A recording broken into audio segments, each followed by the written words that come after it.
3 minutes, 30 seconds remaining.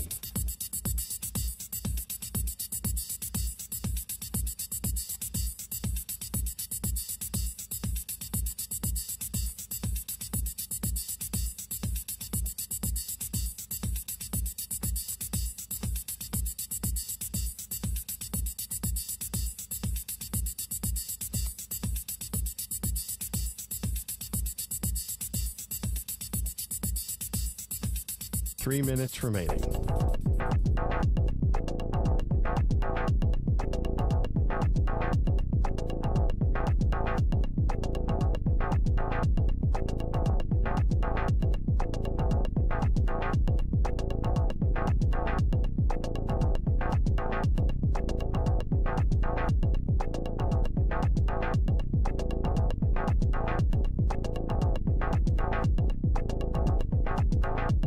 Two minutes, 30 seconds remaining.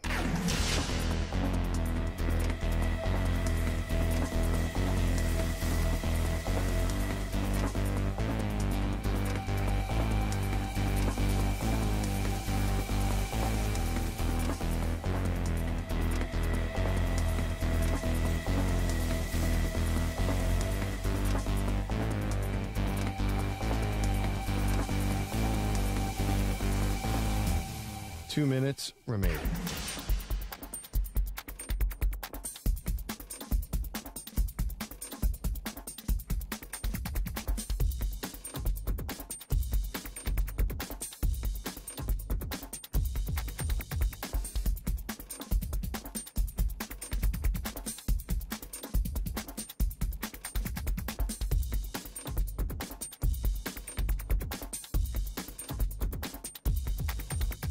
One minute, 30 seconds remaining.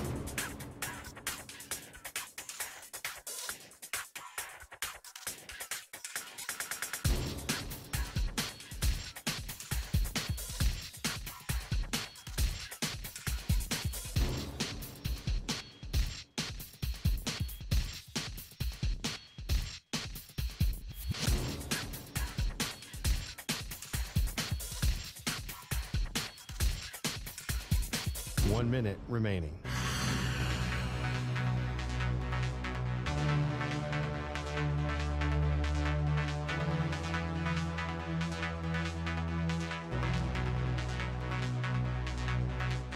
Forty-five seconds remaining.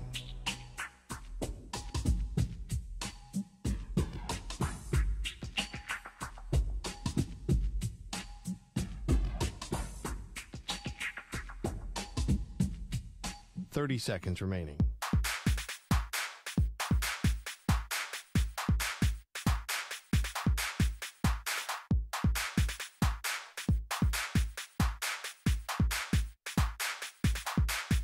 Fifteen seconds.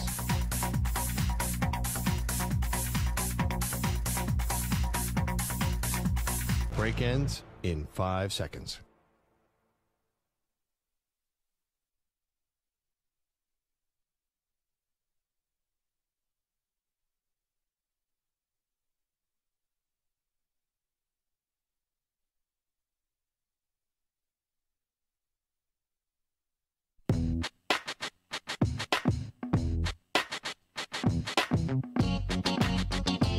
I will let her eat half a jar if I can eat half a spicy wings. If I No, that I'm looking forward to. Quite there's no bargaining allowed as the boss. You're not gonna let us do that. That one he's not getting out of. I've never seen the true face of a coward like I saw when I heard Perloff talking about the spicy boneless. True fear. You seem a little worried, Maggie. I'm hiding it. Is Deathly very afraid. scared, Yes. like a child who was told that there was a monster under the bed. That's how Boogeyman is here. Yeah. They are Maggie and Perloff on CBS Sports Radio. Yeah, Maggie and Perloff and you hanging out on this Monday. Welcome to the show. Maggie Gray, Andrew Perloff. The great debate series continues, but we got to put a pin in that, as they say. Perloff, how are you?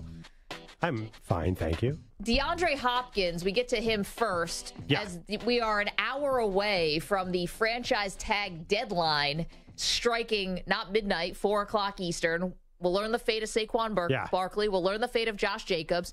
DeAndre Hopkins reportedly signing with the Tennessee Titans, about 2 years, about $26 million, about $13 million a year.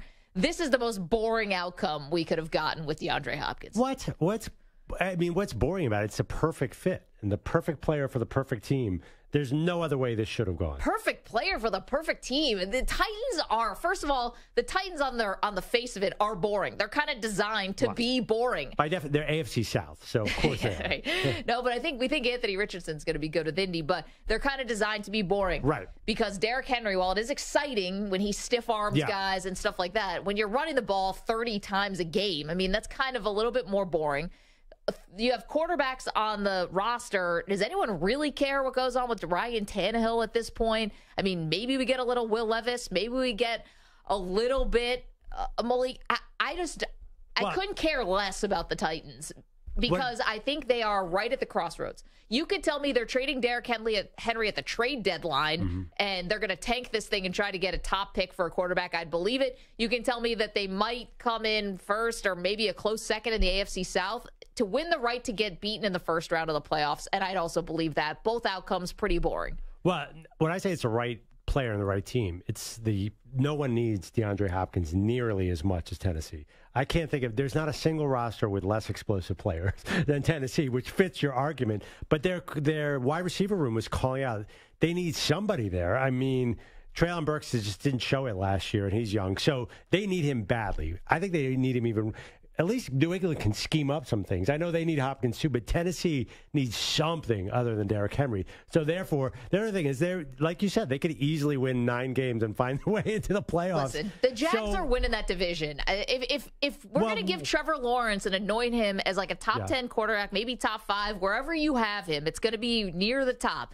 Then they should be able to win in this crapola division. Well, what if Trevor Lawrence is just gigantic target? What if he twists his ankle and is out 4 games? And then Tennessee's like, well, why didn't we bring in anyone? We clearly have this division. Not to mention that they almost beat your beloved Jaguars in Week 18 with Josh Dobbs off the street at quarterback, and it came down to the fourth quarter, a very close game. They're not far behind Jacksonville, at least last year. Well, I'm expecting Jacksonville's going to get a little bit better. I would have rather seen DeAndre Hopkins in New England. Let's just see what can happen. What?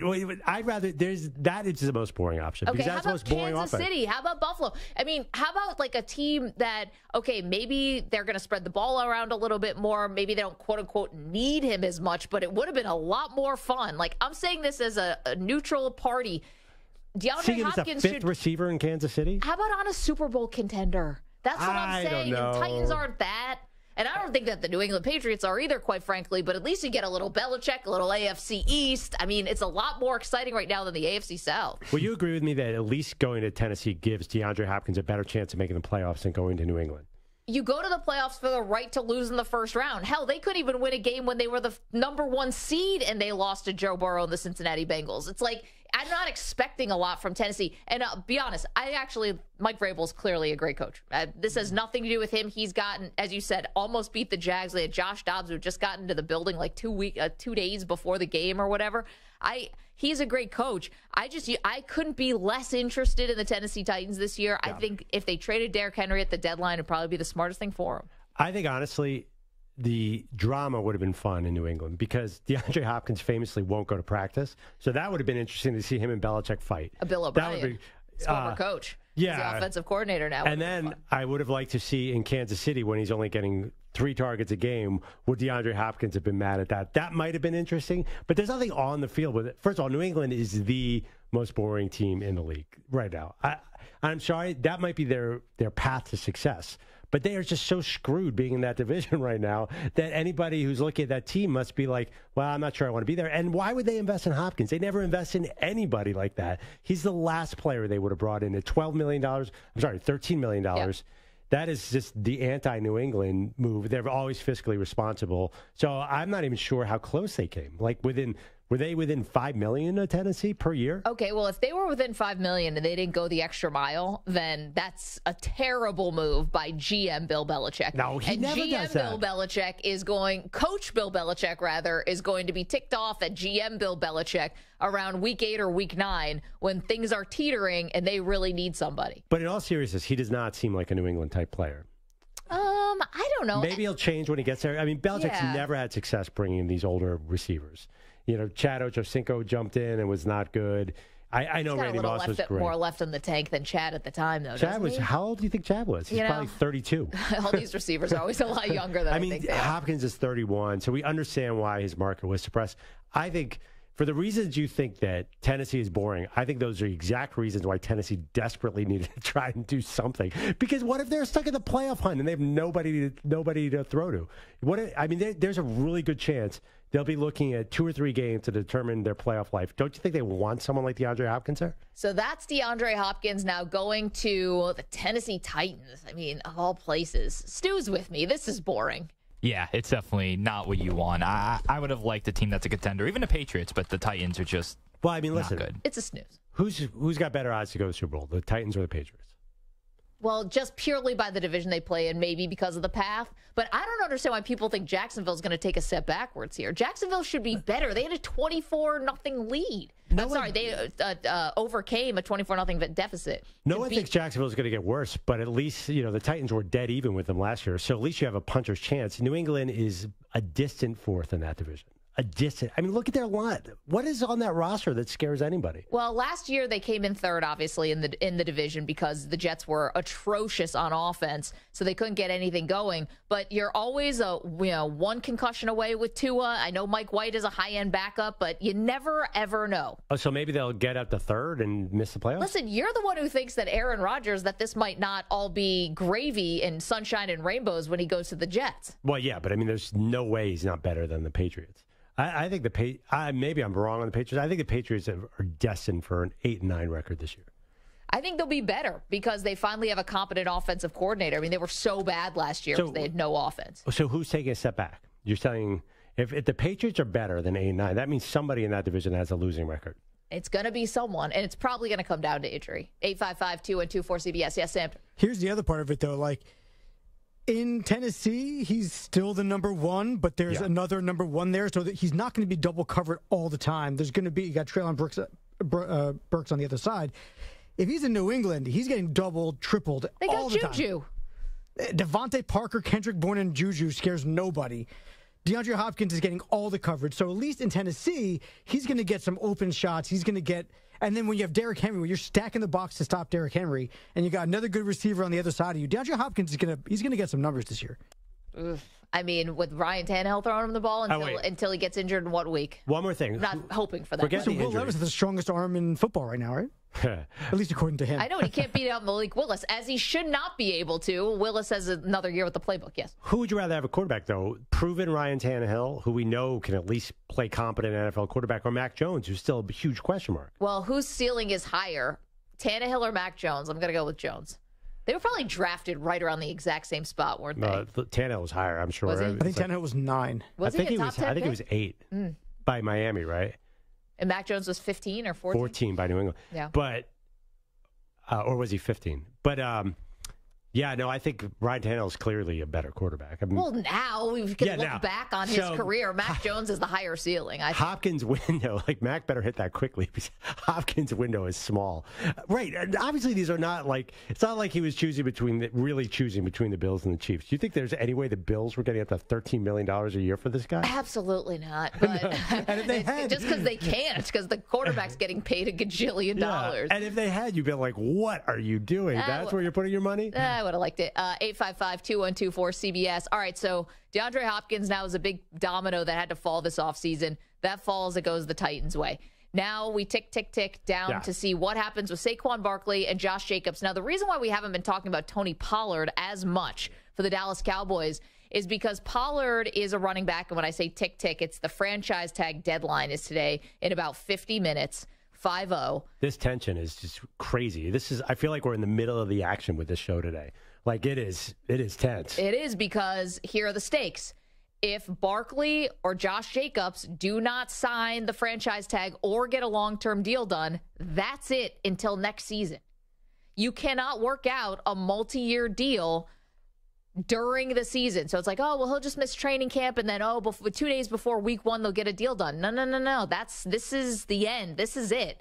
So, yeah, there is some tension here today. Now, the reason, again, why we're not talking about Tony Pollard as much is because he's already signed the tag. So I don't even know how hard they're actually trying to get a deal done with Tony Pollard. He's playing for $10 million for the Cowboys. Yeah, I would think the Cowboys would be a little more cautious with him because he's just coming off a broken leg. Yeah, this Saquon thing is really interesting because to me, of all these teams we're talking about, the Giants need Saquon much more than the Raiders need Josh Jacobs, believe it or not, and probably more than the Cowboys need Pollard. Because what are the Giants without Saquon Barkley? There has to be some real urgency in that building right now. I would think so. They had offered him a deal. It couldn't get done months ago where Daniel Jones ends up getting the long-term deal. He's now a $40 million a year quarterback, and here's Saquon, the will it get done, will it not get done. Now, Laura's in the chat, youtube.com/CBS Sports Radio, and says, Saquon's not getting a deal. And I agree with her. And so what now? You know, you're going to go into, he's probably not going to go to training camp. He's not going to get fined, by the way. He won't get fined because he never signed a tag. So he's not going to training camp. And you're trying to build off a season where you just made the playoffs and you've got the Philadelphia Eagles in your division. You've got the Dallas Cowboys. We both think Washington's going to be better this year. And you don't have Saquon Barkley for the Giants? Now, giving him a big long-term deal, I'm not in favor of, but to go in this year without him, you can't possibly have playoff expectations when you're losing that big of a percentage of your offense, right? Yeah, absolutely not. And it feels like even with Saquon, they've really challenged for all the reasons you said. I don't know if we were that high on Washington being better. It's a bit, I think it's a bit of a crapshoot with Sam Howell. Let's give him 3 weeks of playing, but there is every reason to take. Jacoby Brissett is a high-end backup, though. Yeah, I mean, Washington tied the Giants in their first game and lost the second game. It sure feels like if you're looking at a team that's going to regress, it would be the Giants. So I don't know if they can mess around here. The other thing, here's a question for you, though. Where are they going, even if they do sign Saquon? They're stuck in this sort of Daniel Jones limbo. I'm not sure I see a path to a Super Bowl here. Then again, I didn't see it with Eli Manning, so who knows? But it does feel like, I don't think anyone did. Like, where are the Giants headed? If I'm a Giants fan today, I'm like, even if they sign him or not sign him, that Daniel Jones contract is more of a worry for me because it's like, this is our quarterback? Yeah, and you made a small commitment to him. I mean, it's not like you gave him, yeah, Patrick Mahomes, like $250 million. 10 years, no. But still, I mean, Jones is, to me, very clearly not going to be an upper echelon quarterback. Like, you probably saw him when the Giants did not pick up his fifth-year option. He had everything to play for, and his numbers weren't even that good last year. Now, granted, you go on the road, you win a playoff game on the road, you deserve credit for that no matter what. But no one should be freaking out more than Daniel Jones. But I guess he already got his money, so what does he care? Great runner, by the way. He's great runner, but really exposes himself and has gotten hurt because of that. Exposes himself. That I didn't mean it like that. Exposed to injury, guys. Yeah, Daniel Jones, you kidding me? He doesn't even take off his khakis before he goes to bed. He's not an exposure something. Sorry, it's true. He's the most button-up quarterback in the NFL. If I told you Daniel Jones sleeps in a full suit, yeah. No. I kind of believe it. Probably khakis, blue blazer, if he really wants to relax and go to bed. Yeah, his like, wait, who was the story about didn't own a pair of jeans? Oh, the former Mets general manager, Brodie Van Wagenen.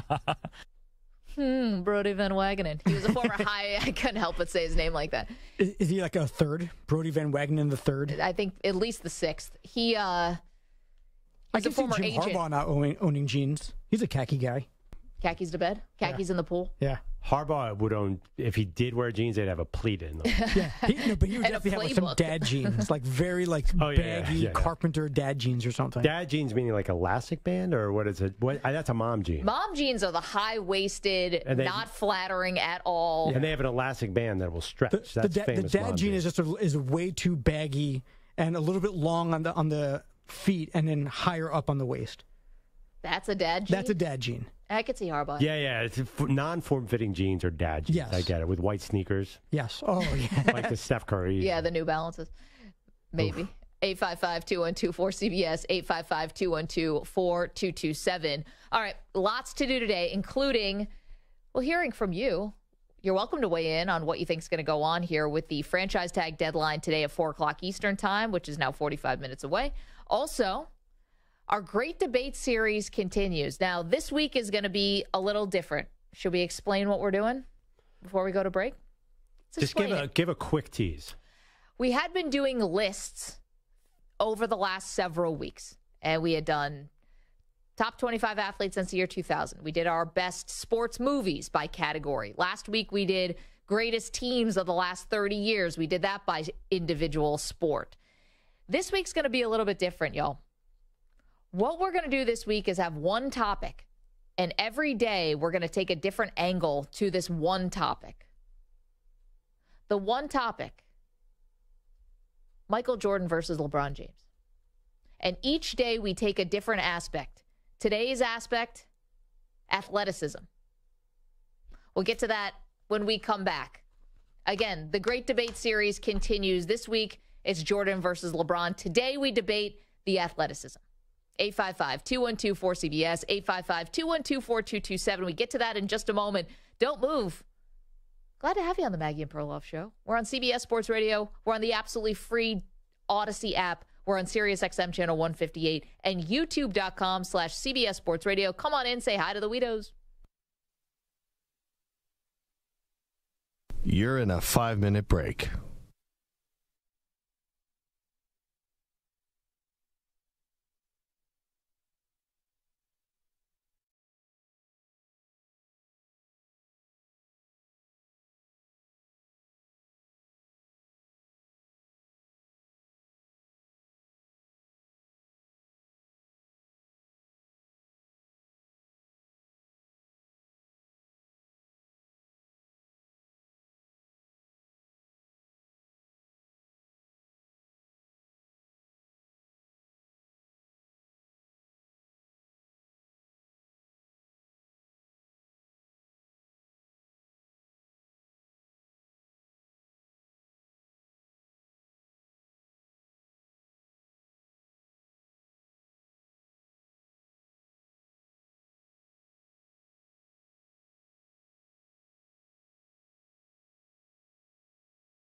Two minutes remaining.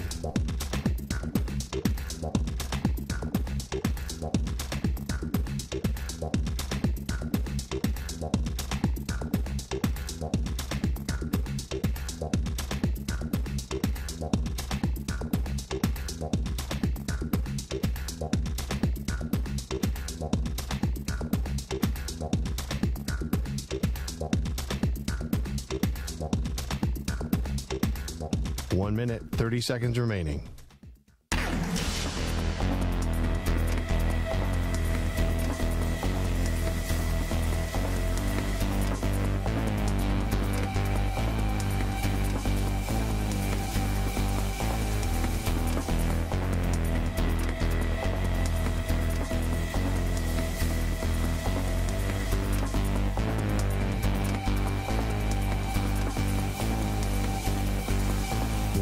remaining.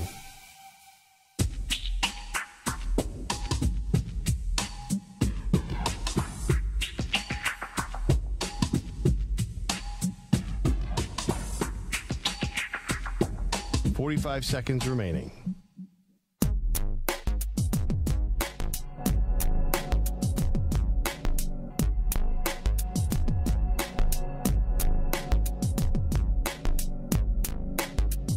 "30 seconds remaining.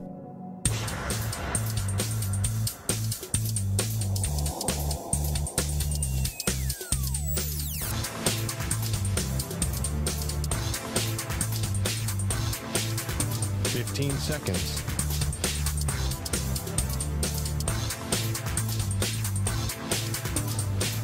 Break ends in 5 seconds.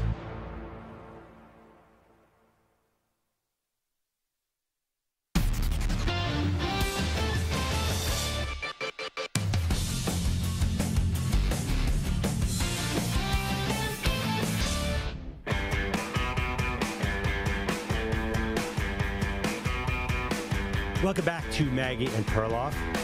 I want to file a protest.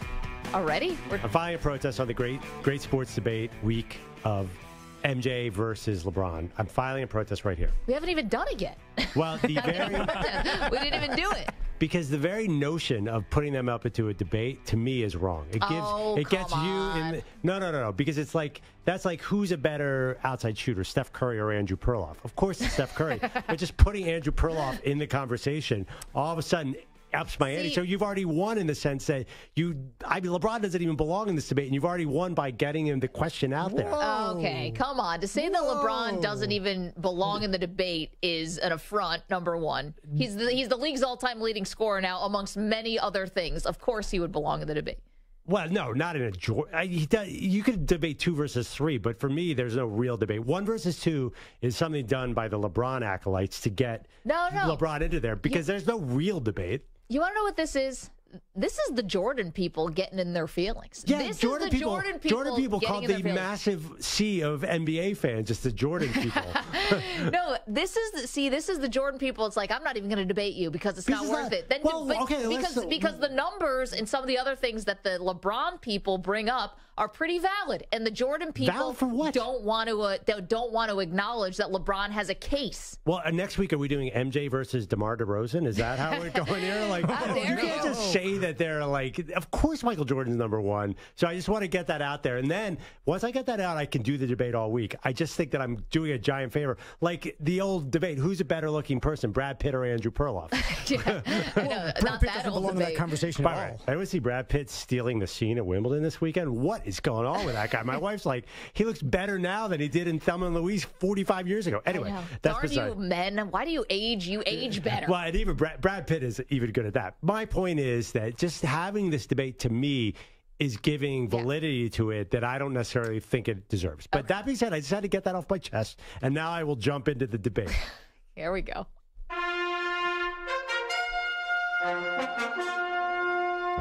The Great Debate Series. Jordan versus LeBron. And today we do one angle of this debate, and the angle is the athleticism. Now, Perloff, I'll grant you this. Michael Jordan, in terms of his ability to maybe fly. He can actually sort of fly through the air. He's one of the rare human beings who has the power of flight. Yeah, I'll give you that. It's kind of odd, you know. It's like it's not normal. I'll give you this. LeBron James is like a Mack truck with coordination, a coordinated Mack truck. Yes. That's how I would describe him. So for the purposes this week, I'm going to be taking the LeBron side on these, and Perloff is going to be taking the Michael Jordan side on this. And what I would say about LeBron's athleticism and why he deserves to win this part of the debate. First of all, 19-time All-NBA. I mean, you can't be All-NBA that many times. Jordan won it 11 times. You can't be that All-NBA that many times without the athleticism. Wait, the true shooting percentage. Stop. define athleticism here, because there's a lot of all NBA players who I wouldn't say fit traditional athleticism things. So, like Jokic is not a great not athletic, and he's all NBA every year. You're good. I'm talking about you already have put yourself elite of the elite when you're an all NBA, and he did it for 19 years. Then let's get into other things. Okay. Like the true shooting percentage. True shooting percentage is something that takes into account twos, threes, and free throws. LeBron has a higher true shooting percentage than Michael Jordan. He's got the higher assist percentage, but obviously LeBron was more of an assist guy. To Jordan's credit, LeBron also has a higher turnover ratio, right? Because he was doling out more assists, so he's got a higher assist percentage. LeBron was more versatile. He can play more spots on the floor than Michael Jordan could play. He was 2 inches taller. He's 20 pounds heavier. Jordan probably played at like I would think, or 40 pounds heavier. Way more than that, yeah. Jordan probably played at like 220. Let's say LeBron plays at 260. Okay, so he's 40 pounds heavier and 2 inches taller, and used every single bit of his body in a way that made him more versatile than Jordan. I don't understand. What do any of those things have to do with athleticism? You said like true shooting percentage and assists? Yeah. I'm talking about facets and aspects to his game. Are you just going to talk about dunks? If you want to just talk about dunks, let's talk about dunks. When you're scouting, say you were scouting an AAU game, you say, wow, that guy's athletic. You would be talking about, and by the way, this is not necessarily has anything negative about LeBron. You'd be talking about speed, jumping ability, maybe coordination, balance, strength, those kind of things. That's athleticism. None of that other stuff was athleticism. Okay, well, beyond the vertical, I'm trying to back this up with some numbers and some actual data for you here. Because, yes, Michael Jordan had the higher vert. He jumped about 48-inch vertical. LeBron's got maybe a 40-inch vertical. LeBron's does not have an official vertical that I could find on the internet. But I can't just say because Jordan could jump higher means that means he's the better athlete. You got to find other ways to define this athleticism. I don't think, for example, true shooting percentage, which is a great stat, it should be used in a LeBron-Jordan debate. There's no way you can directly tie that to athleticism, because Steph Curry has no athleticism and has a super high. Okay, that's a hot take that you have. You say like it's fact. Like if you read a scout capsule on Steph Curry, everyone said, "Oh, he can't run and jump. We're worried about his athleticism," and that's when you say athleticism, you have to be talking about those kind of things. Otherwise, you're just using an umbrella term to describe player. I think that your version of athleticism is extremely narrow, because you don't think that Steph Curry is athletic, which is like offensive to a lot of the country. Well, I think I'm describing athletic as fast, strong, like, basically like the physical stuff. Okay. Taking out the mental stuff. So that's how athletic, he's super athletic. The guy could jump over everybody and dunk. He's super athletic. That's how you describe athletic. But LeBron and Jordan can both dunk. Yeah, no. And they can both dunk ferociously, and they can both dunk over people who are taller than them, and their foreheads are both at the rim when they're dunking. So there has to be something more to break the tie. Okay, but none of those things you hate. First of all, there's no tie. Because if you Google who has the highest vertical in the history of the NBA, only one name comes up. And it is a jumping sport. It is the jumping sport. That is the most important metric for the NBA. No, at one time, maybe the most important metric was a jumping sport. But throughout LeBron's career, it went from jumping and like banging down low sport to a shooting sport. Okay. And so that's why LeBron's ability, do you remember there was a turning point? Maybe around 2012, 2013, when LeBron went to go meet with Hakeem Olajuwon. And remember, everyone was going to Olajuwon because they wanted to get post-up moves and they wanted to get better in the paint. Yeah. And they would go to Olajuwon and, basically, pray at the altar of Olajuwon that he teach you the dream shake or whatever. Right. And then the league moved in a completely different direction. LeBron was on his way to adding this, incredible post-up, aspect to his game. And then all of a sudden the league, because of Steph Curry, moved out beyond the three-point line. And so LeBron started to add that. Then he started to get a little bit older. Maybe you're settling for jumpers a little bit more. I'll give you that. But the NBA went in a different direction. So LeBron wasn't using his athleticism and his power in the same way, because that's not where the game went. What are you even talking about right now? We're debating who's more athletic. What was that story? So what happened? I don't understand. I'm just saying this is another feather in the cap of LeBron. You follow where the league is going, and you're still dominant. We're debating the athleticism. Okay, those are but things. It can't just be his vertical leap. Well, here's the other thing, too. I would just argue, first of all, I think maybe there's a slight edge to Jordan here. It's really close. LeBron's athleticism is incredible. Yeah.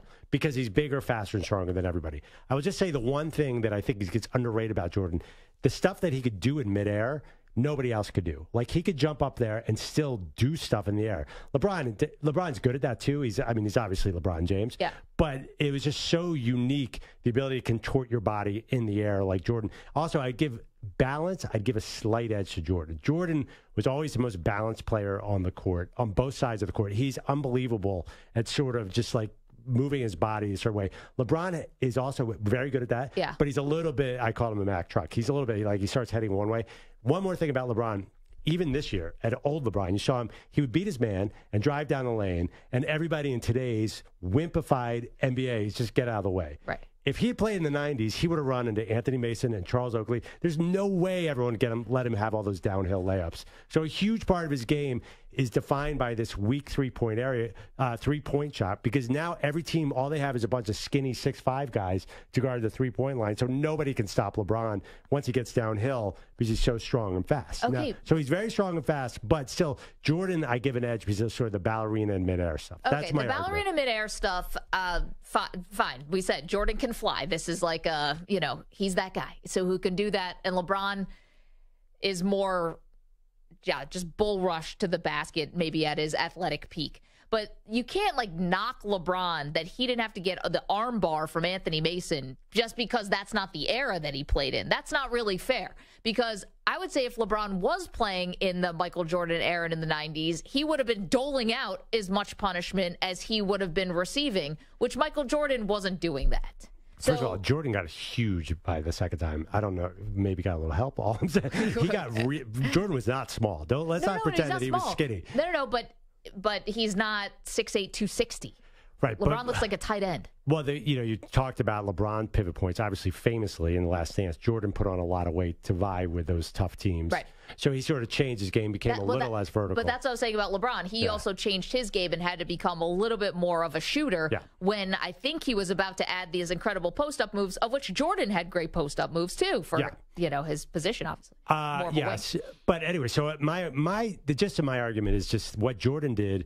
It's a different kind of athleticism. I think Jordan is probably the most athletic player ever in the NBA, because nobody, even Dr. J, my hero, could not do what he did in the air. It was just an incredible thing. LeBron is obviously a fantastic athlete, an all-time. He's a unicorn. Nobody is that strong and that fast. But to me, I'm just a little more impressed by Jordan's sort of midair acrobatics. I just want to point out one more feather in the cap for LeBron as far as athleticism. This moment. Out comes Iguodala, 2-on-1 to find Curry, get it back, Iguodala puts it up. Oh, LeBron tracked him down and made the rejection. Huge defensive play by the four-time MVP. 100 seconds to go. We're tied at 89. Are you having fun yet, Cleveland? If I told you guys to pull the Patrick Ewing block, that was the best block of all time. The Jordan on Ewing. So the block or the dunk? Both. Either when he turned away and Ewing went the other way. How about this one? Ewing remaining in the backcourt with Grant. Jordan trying to shake off Starks. Oh, what a move by Jordan! It counts. And the foul. That's the dunk on Ewing. And then you talk about the acrobatics in midair. We can never forget this in the NBA Finals. The look away to Livingston. Jordan. Oh, a spectacular move by Michael Jordan. That's 13 consecutive field goals.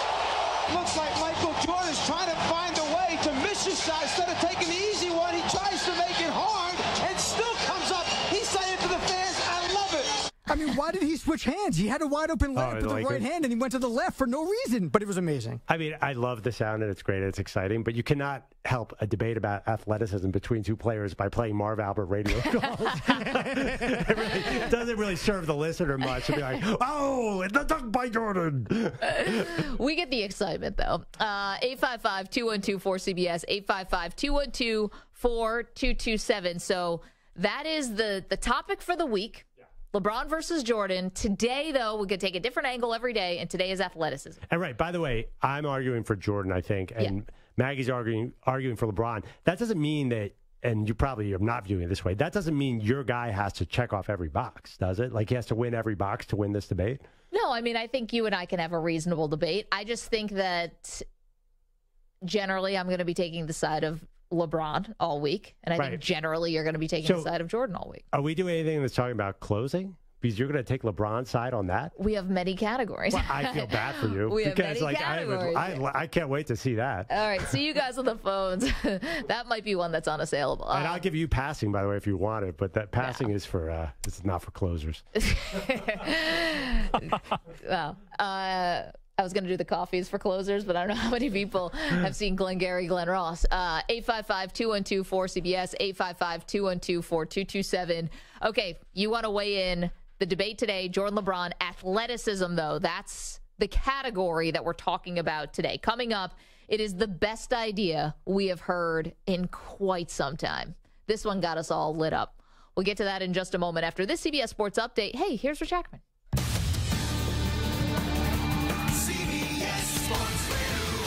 Sports Flag. And it's sponsored by Progressive Insurance. Insurance for motorcycles, boats, and RVs for protection on the road and on the water. See how much you could save at 1-800-PROGRESSIVE and Progressive.com. It is coming down to the wire for a couple of running backs looking for long-term extensions. The Giants' Saquon Barkley, the Raiders' Josh Jacobs, both have the franchise tag placed on them by their respective teams. Neither has signed it yet. Neither has received the new deal they are looking for with less than a half hour left to go before the deadline. Another running back, the Cowboys' Tony Pollard, will play likely this season under the tag. Several of baseball's feel-good stories from the first half are starting to take a turn for the worse. Some keep getting better. The Orioles have won 8 in a row to close within a game of the Rays in the AL East. They'll host the Dodgers, with L.A. coming off a 10-inning loss in New York yesterday that ended their 6-game winning streak. The Rays are in Texas to face the Rangers, who are coming off a sweep of the Guardians, and the Reds have dropped 4 in a row to fall out of first place in the NL Central. They're 2 behind the Brewers after getting swept over the weekend, and they'll take on the Giants tonight. San Francisco has won 5 in a row to pull within a game and a half of the Dodgers. I'm Rich Ackerman. Looking for CBS Sports Radio online? Your favorite hosts and the best sports content and entertainment are available 24/7 on social media and YouTube, and in the palm of your hand with the free Odyssey app. CBS Sports Radio.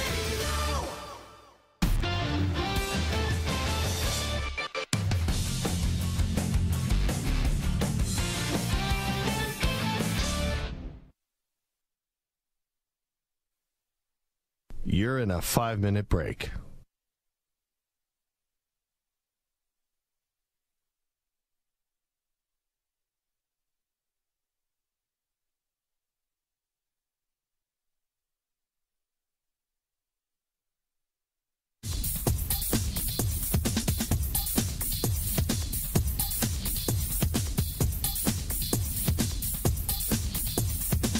Four minutes, 30 seconds remaining.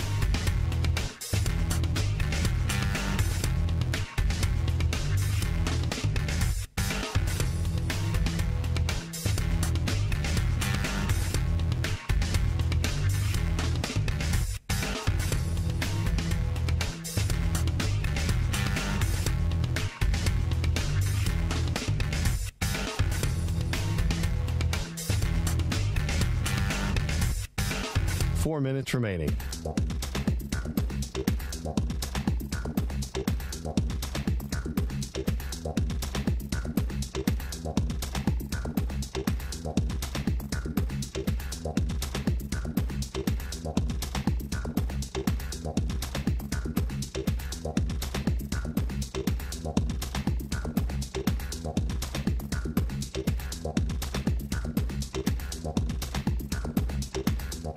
Three minutes, 30 seconds remaining.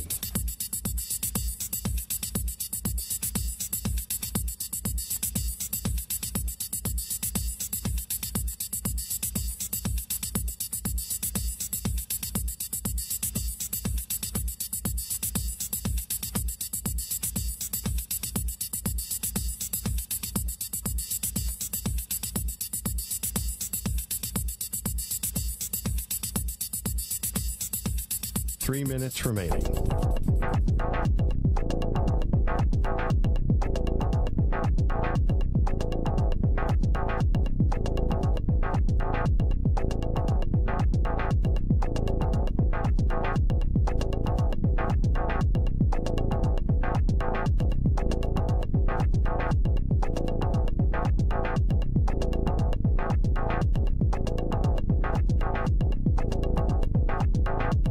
2 minutes, 30 seconds remaining.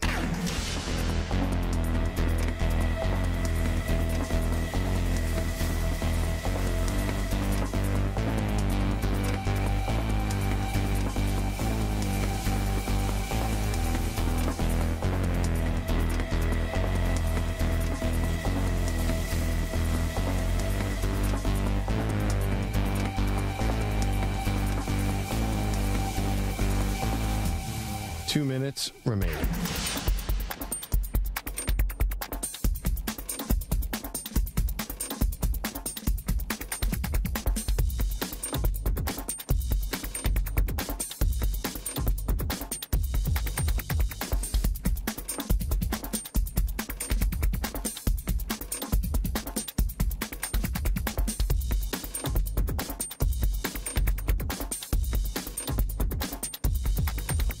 One minute, 30 seconds remaining.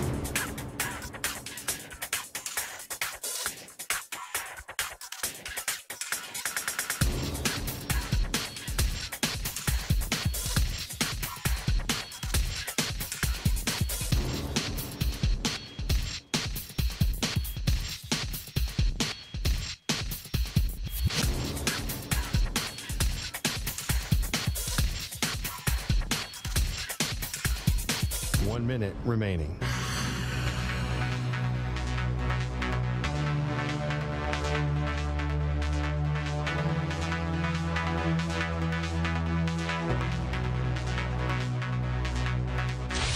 Five seconds remaining.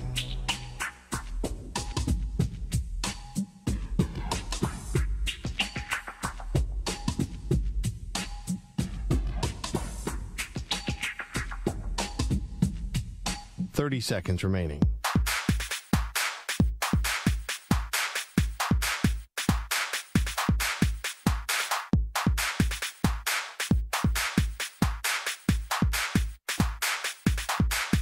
Fifteen seconds.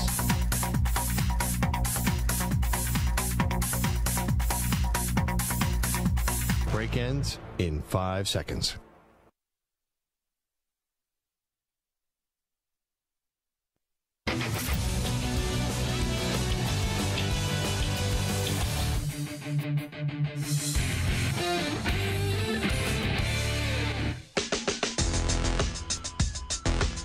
It's time to Ask the Pros, where you, the listener, gets to ask us a question brought to you by O'Reilly Auto Parts. Simply tweet your question at CBS Sports Radio or at Maggie and Pearl using the hashtag #AskThePros.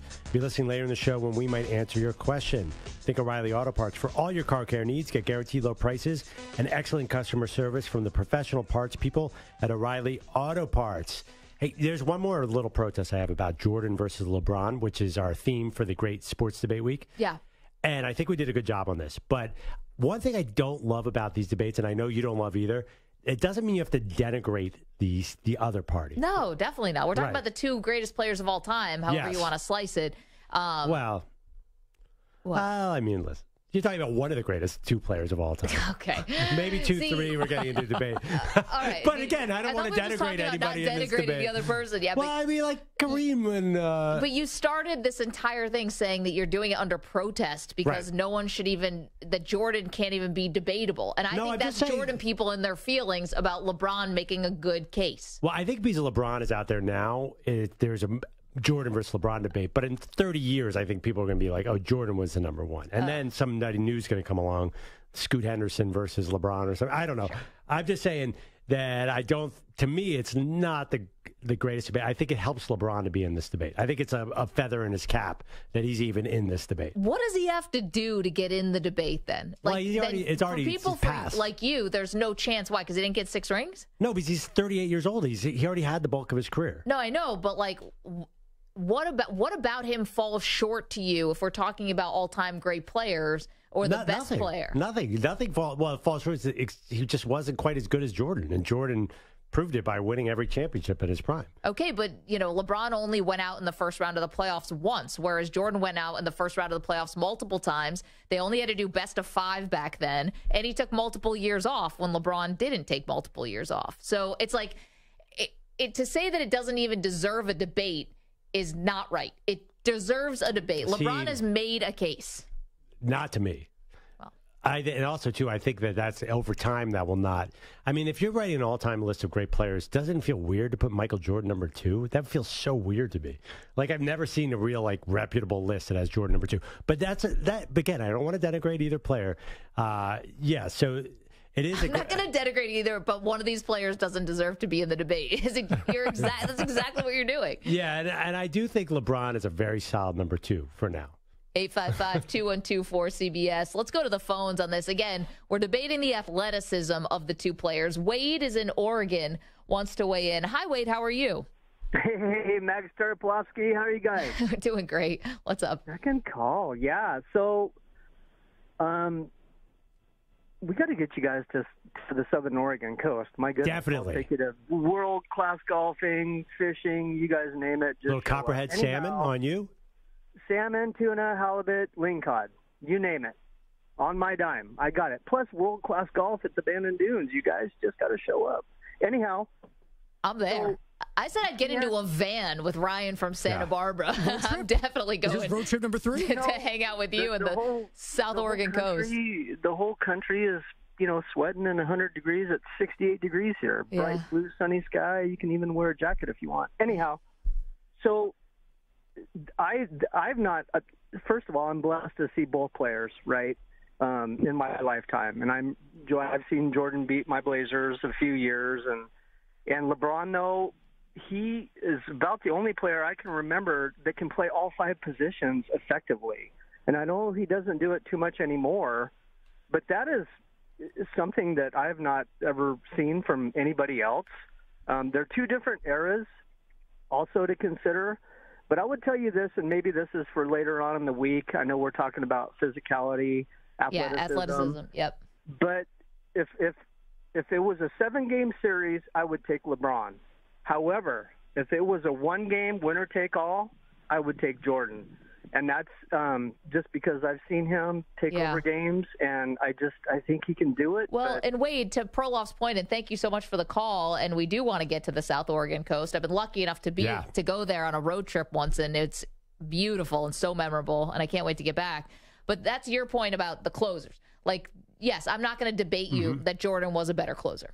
Of course. Yeah. So I think. So for one game, I get what Wade is talking about. There's certain things I'm going to have to give you this. I'm going to have to give you passer. I'll have to give to LeBron. Yeah. Because he actually passed.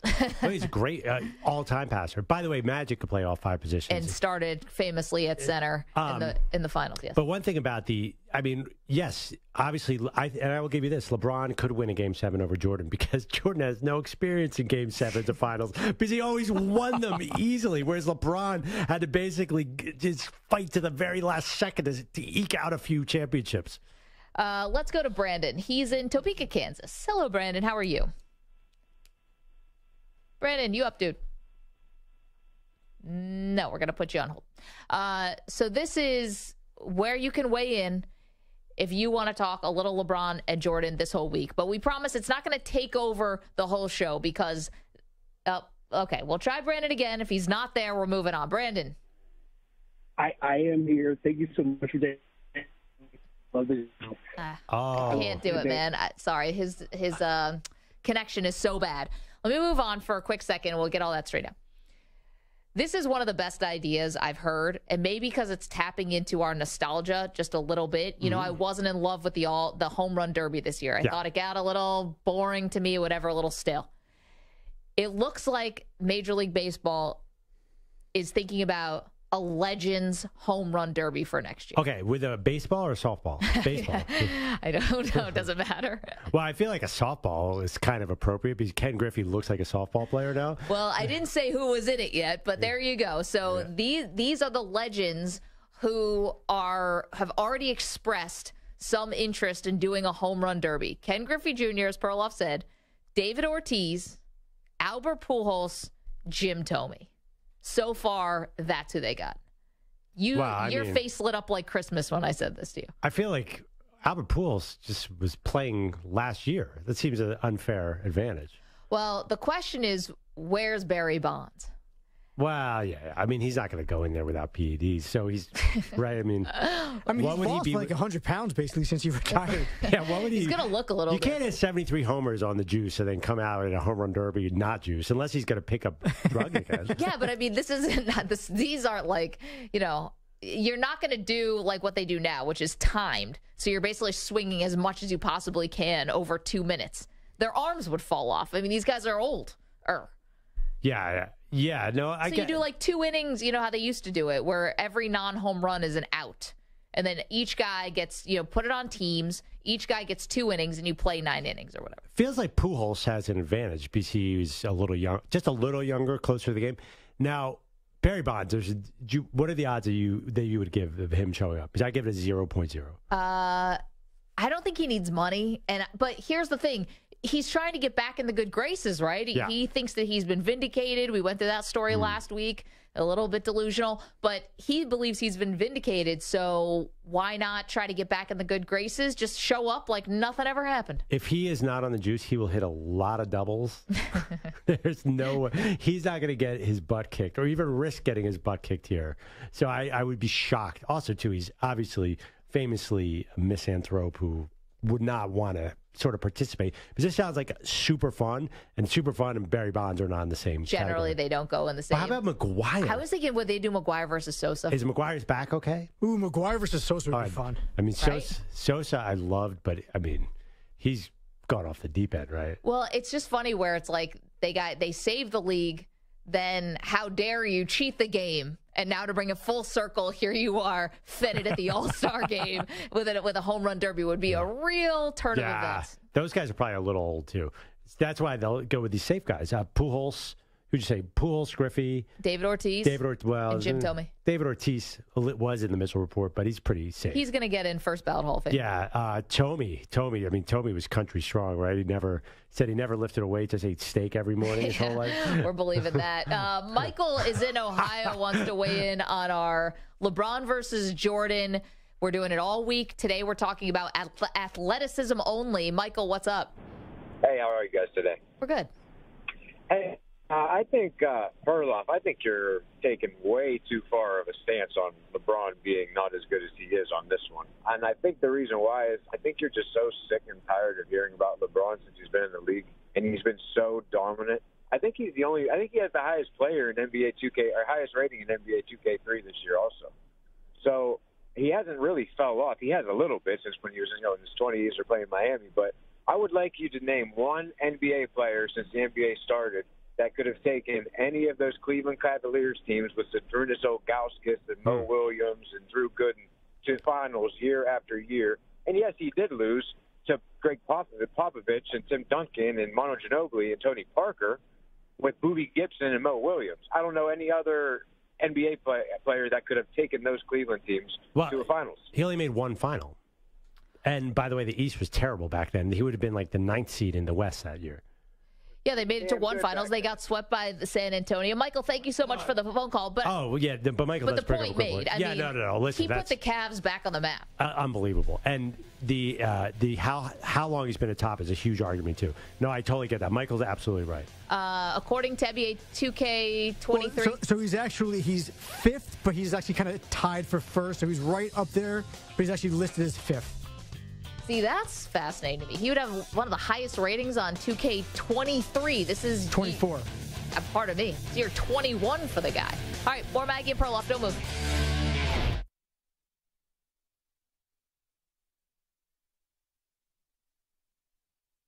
You're in a 5-minute break.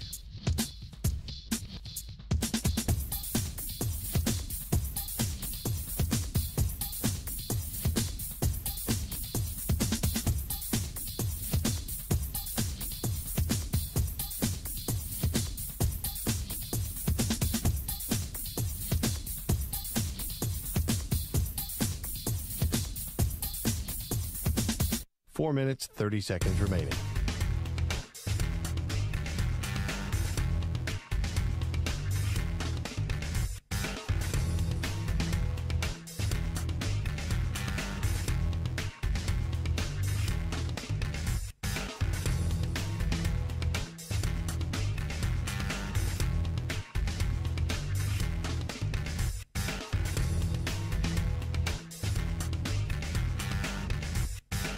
4 minutes remaining.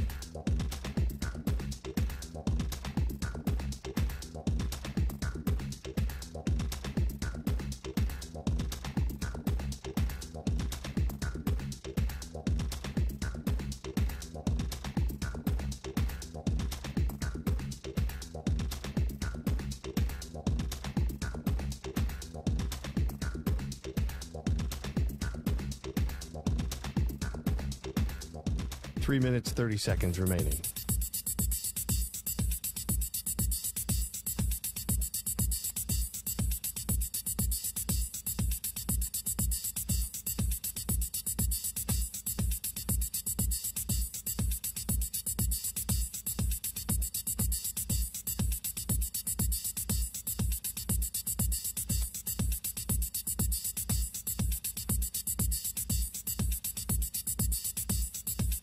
Three minutes remaining.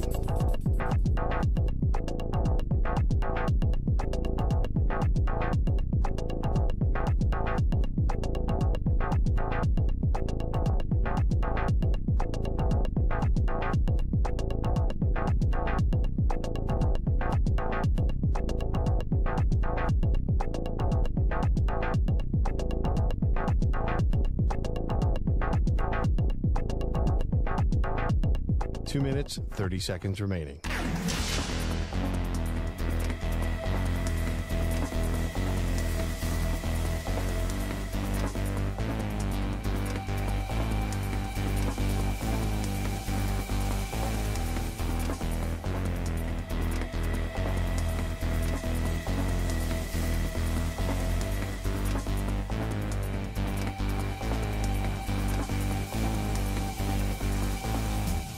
Two minutes remaining.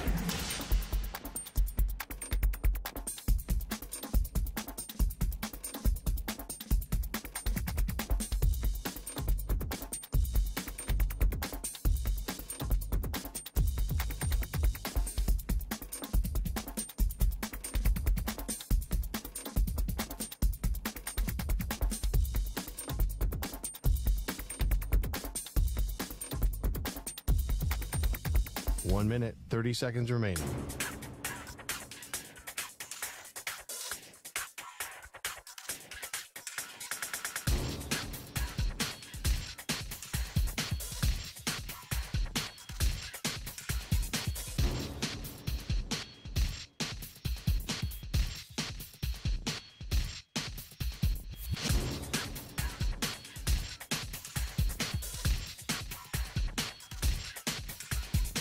One minute remaining.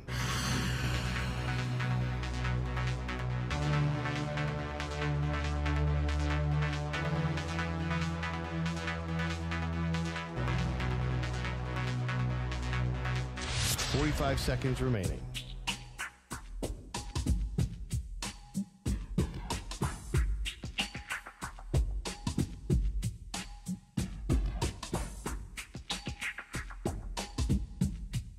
Thirty seconds remaining.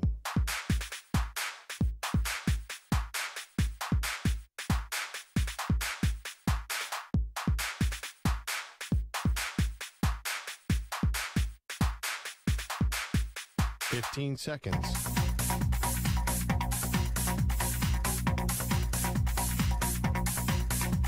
Break ends in 5 seconds.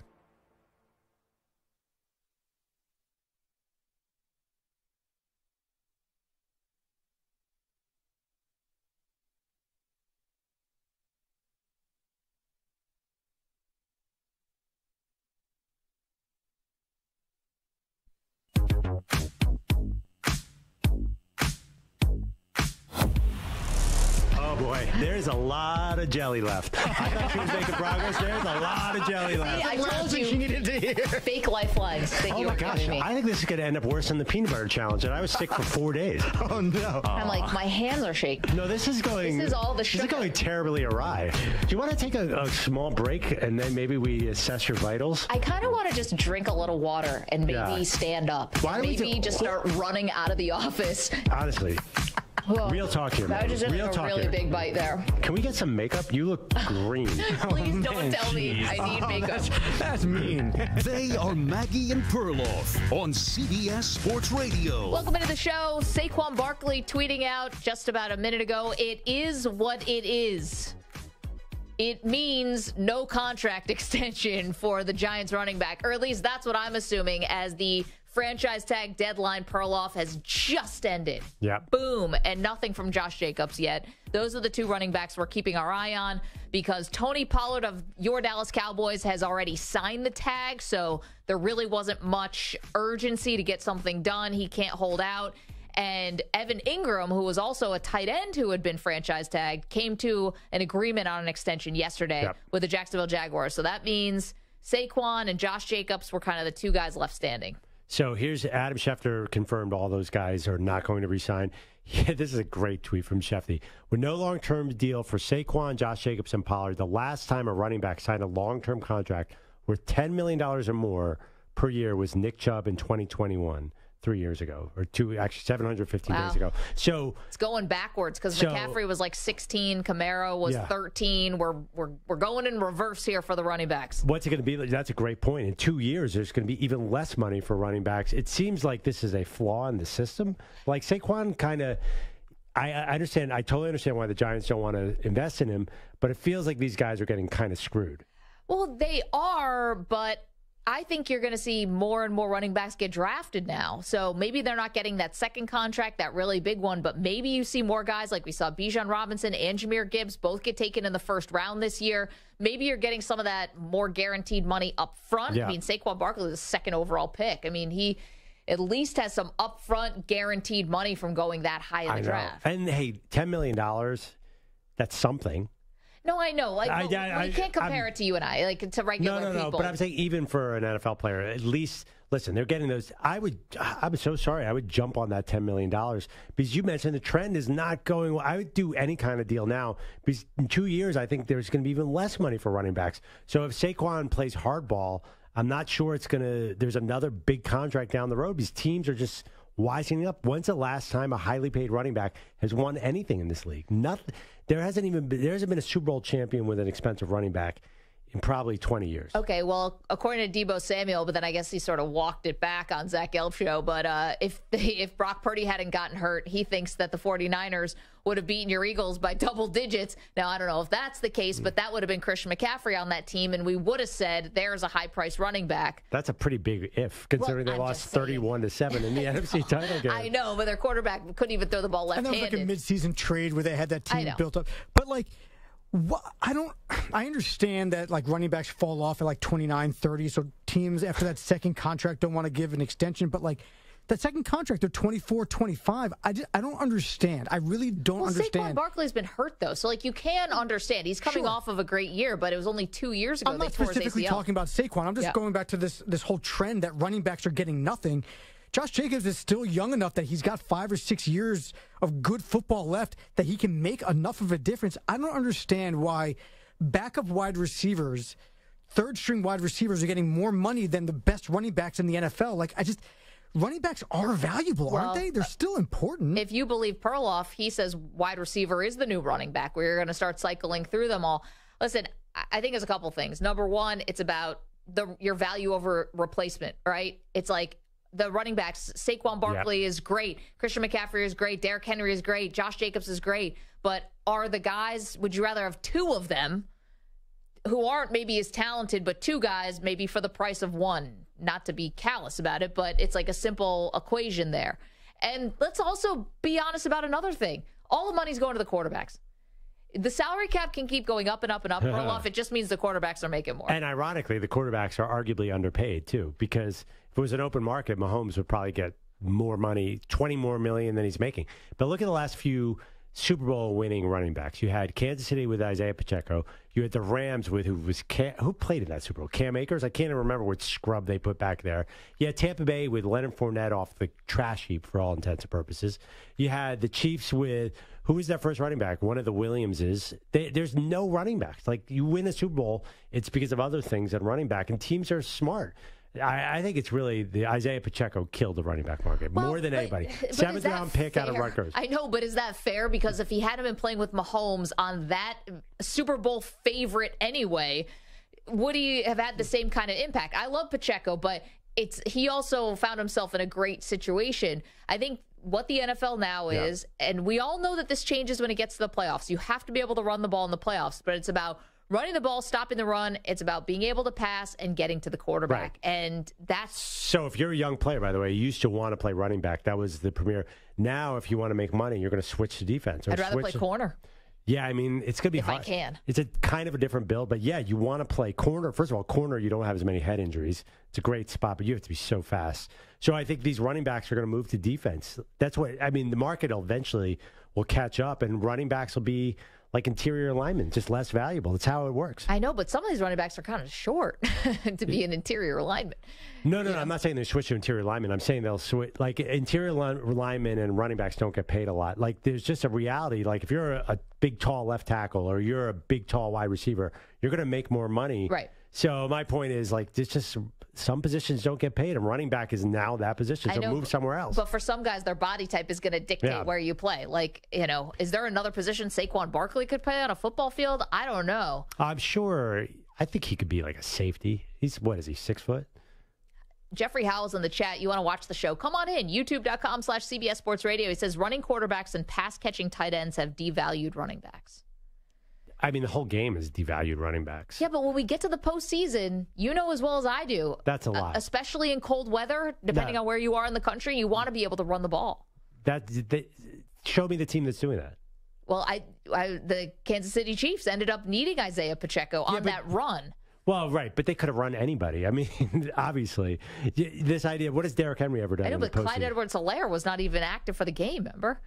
Did they activate him for the game? I thought they didn't. Anyway. So my point is, I mean, these teams, these Super Bowl champions have just been rotating in journeymen, and it's been fine. And I think the league is wise up to that. Saquon, I do hear the argument a lot. Tell me what you think of this, that they're really receivers who play running back as well. That's why Jahmyr Gibbs went number 12. Yeah. That's why Bijan went number 8. They have to. That's how these running backs are evolving. Yeah, McCaffrey is certainly a great receiver. Kamara. Yeah, I mean, McCaffrey could probably play slot receiver. So if you're going to get paid, you have to be also a receiver. So I think that's what running backs are going to work on more. They're going to say, hey, I could play in the NFL. I can catch a ball. You also have to be able to pass protect a little bit. And that was a knock on Saquon Barkley earlier in his career. The first was he was always going for the home run.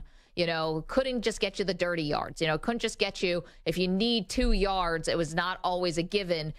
As a home run guy, and then couldn't pass protect. Stu is our resident Raider fan here. How you feeling, pal? Not too bad. I kind of expected them not to re-sign Jacobs to a long-term deal. It just feels like this regime isn't going to value a running back. Even as good as Jacobs is, I don't think they're ever going to pay a running back 4 or 5 years at $15 million a year. Right. Just doesn't seem like that's something they're going to do. They don't know what they're doing over there. That's also true. That's also very fair. Where are they going? What are they doing? I mean, honestly, can I get the Rosetta Stone or whatever the Raiders? Someone has to interpret this for me because I don't understand it. They got a tank, man. You guys got a tank. Which makes no sense because you've got maybe the best receiver in all of football, and you didn't spend a ton of money on Garoppolo, but I wish you could trade Devontae at the break.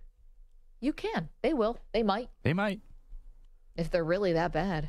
Although Devontae is going to run into a little Hopkins. I think 30-plus-year-old receivers don't get a lot on the market. So is he 30 yet? I think he turns right around now. It could be. And Perloff mentioned DeAndre Hopkins, the 2-year deal with the Titans. He's expected to sign it. It's got a base salary of about $12 million, can get up to about $13 million with a couple incentives. And to me, the Titans, it's like...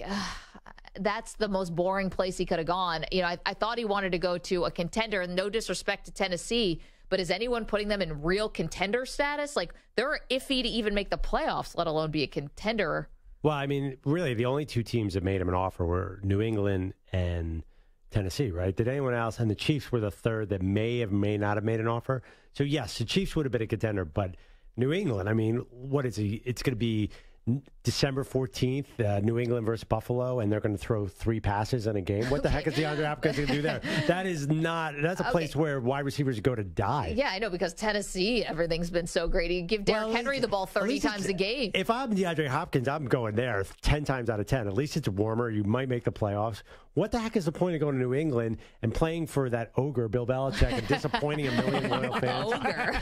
I mean, have you ever heard our buddy Ross Tucker talk about how miserable it is to play in New England? They're very tough there. It just seems like they're going to win with special teams and defense. I don't think that was an exciting spot either. No, maybe not, but listen, and far be it for me to say if you really want to win, you'll take less money. It's not my body on the line, so take all the money that you can get. The one thing about, just quickly though, on the AFC East and with Belichick, like, something's going to go wrong for one of these teams or maybe two, right? We always try to predict how seasons are going to go, and on paper, it looks like Miami and Buffalo and the Jets are going to have these great years. But we know that might not be the case, and so who's going to be there to pounce? I mean, you might call Bill Belichick an ogre, but he's a smart ogre. He's a smart football ogre.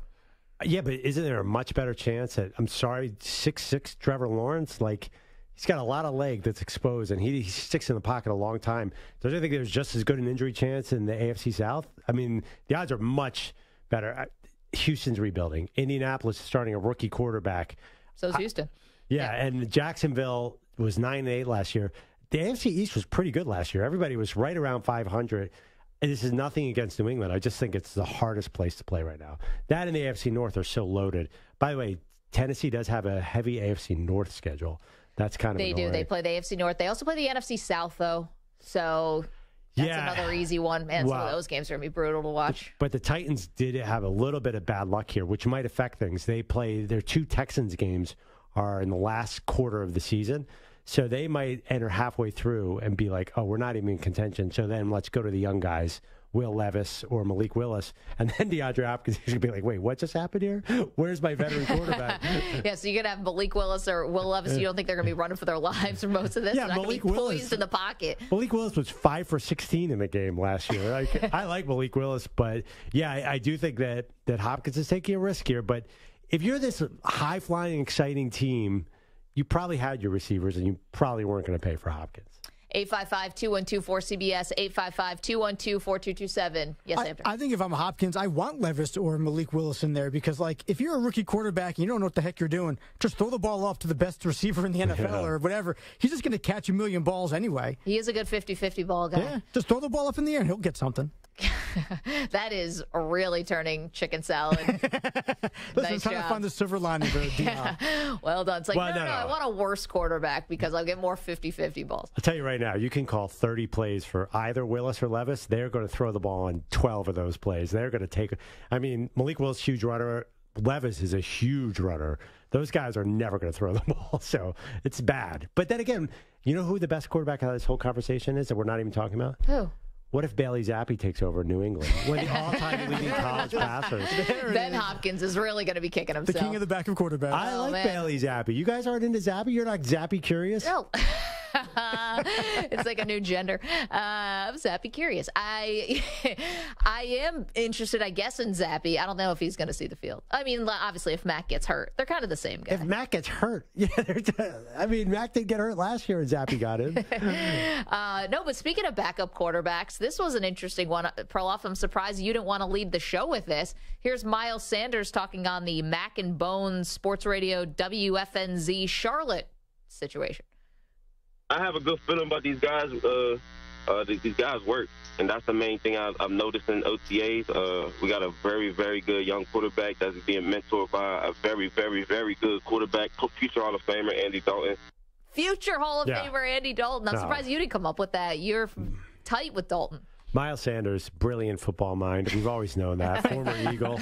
I mean, now you're claiming him. This is a little bit ahead of the curve that Andy Dalton's a Hall of Famer, but I like his attitude, the respect that you show your elders in the locker room. Now, Andy Dalton, 3-time Pro Bowler, but his best season, he got hurt in Week 10 and would have gone to the Pro Bowl, but did not. Anyway, so he should be 4. I don't know. That is a thin case.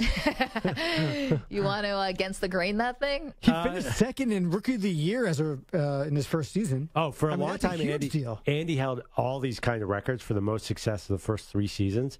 because until he came in, 2011, rookies never started in the NFL. It just wasn't a thing. So he's like the fifth best rookie quarterback of all time. Well, also and he was coming from TCU, which was like doing the spread offense, Yeah, that was Gary Patterson, TCU. They weren't like crazy air raid. He had a little pro experience, but he came in, and him and AJ Green basically talk about 50-50 balls. He would just be like, you'd either throw a screen pass or throw a lob. And then, of course, Andy Dalton's not a Hall of Famer, but that is really nice of Miles Sanders to play. Hey, you're the one who's all excited about the Panthers. I am a little excited about the Panthers. And I don't want to douse the Flames here. I mean, Perloff just kind of seceded the argument, but what kind of hurts Dalton's argument is his 0-4 record in the playoffs with 1 touchdown and 6 picks. That's not great. Yeah. I don't know how the committee's going to look at that. Probably not favorably. Also, Andy Dalton can't win a game if it's dark out. Well, he's got the Cousins disease where it's a prime time. Can he give a speech when it's dark out? Now, that's the real question. They have to move the whole ceremony to the afternoon. But he's very popular in Buffalo with your team. Buffalo would vote him. Sent him Hall a lot of money. Yeah, because he helped get them to the playoffs by winning a crucial Week 17 game. Who'd they beat? The Browns that week? They beat somebody. Dalton hit a last-second touchdown that put Buffalo into the playoffs. And now there's a children's hospital wing in Buffalo named after Andy Dalton. Yep, because that's the Bills fans, baby. That's Bills Mafia coming through. Good people. Yeah. Good people. My husband and I popped a bottle of champagne that night, and then the Bills went on to score 3 points against the Jaguars in the playoffs. 3 points. They lost 10-3, right? Couldn't even score a touchdown. That was the saddest playoff game I've ever had to watch. That should have been played in London in Week 8, not the playoffs. Jaguars 10, Bills 3. Blake Bortles versus Tyrod Taylor. Yep. Ooh. Set the foundation, though, for what has been pretty disappointing couple of years. No, I'm just kidding. Set the foundation for what you see today. They beat the Ravens in Week 17. Yeah, I thought it was Baltimore. 855-212-4CBS, 855-212-4227. Details. Okay, so there you have it. Deadline passed. Saquon Barkley does not get a deal. Josh Jacobs doesn't get a deal. So do they hold out and not play this season? Get into that in just a moment. 855-212-4CBS. Also, we have the worst idea of the week, and it's Monday. This one's not going to be topped. It's a terrible idea. We're ready to crown it on a Monday. Don't move. Maggie and Perloff and you, CBS Sports Radio. You're in a 5-minute break.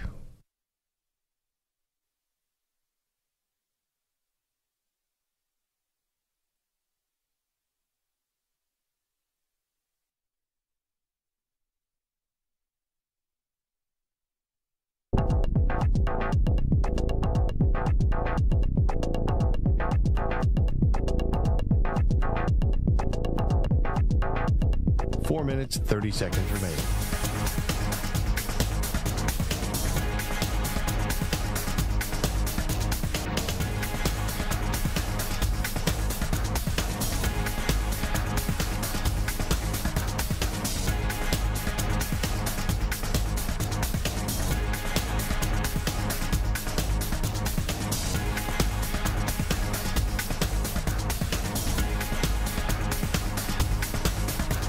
Four minutes remaining.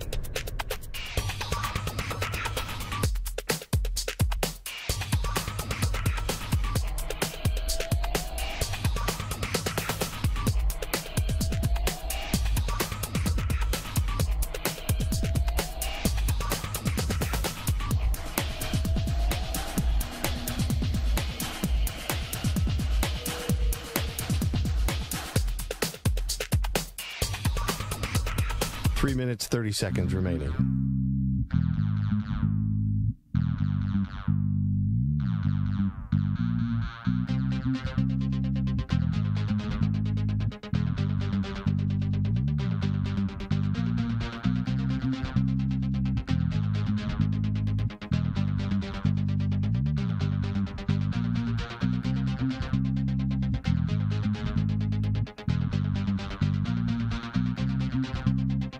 Minutes remaining.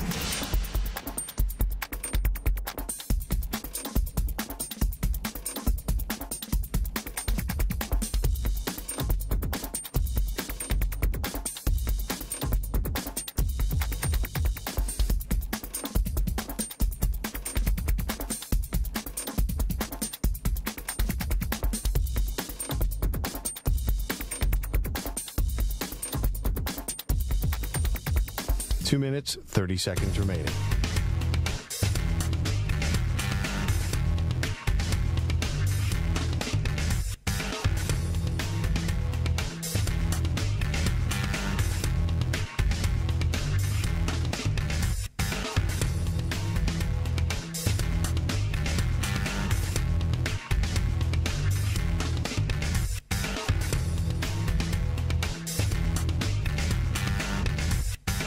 Two minutes remaining.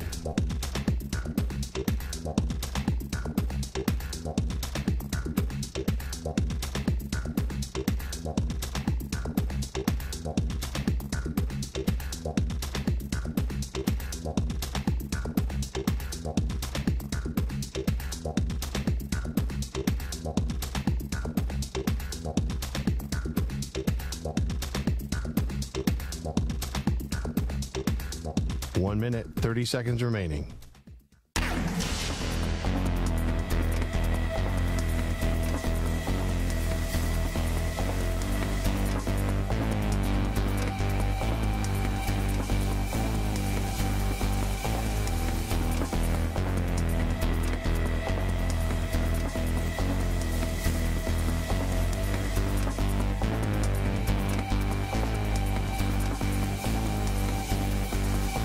Minute remaining.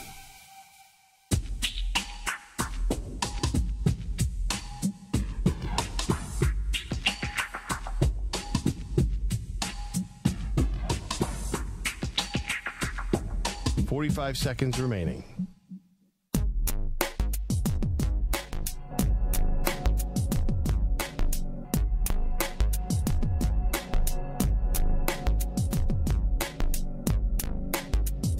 $30 seconds remaining.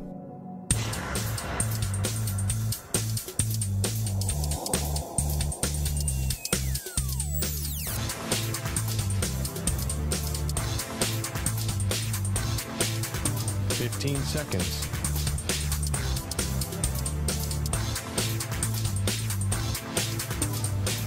Break ends in 5 seconds.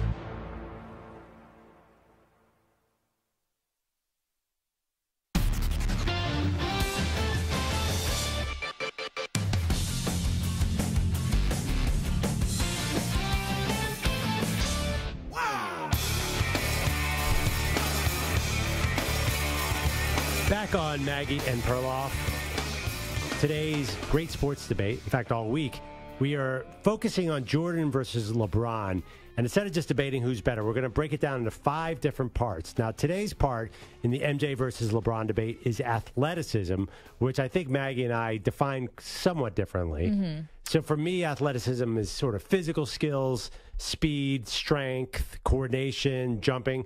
For Maggie, it's anything pertaining to basketball or any other thing. Well, I think it's all those things related to basketball, yes. So I think LeBron versus Jordan, you know, for the people who are the Jordan people like you, who are so quick to dismiss LeBron, I mean, and just say that Jordan was the best ever and there's no debate. I mean, when you talk about athleticism, while Jordan maybe had a higher vertical and could jump higher, they both have, like, the stunning dunks. So, I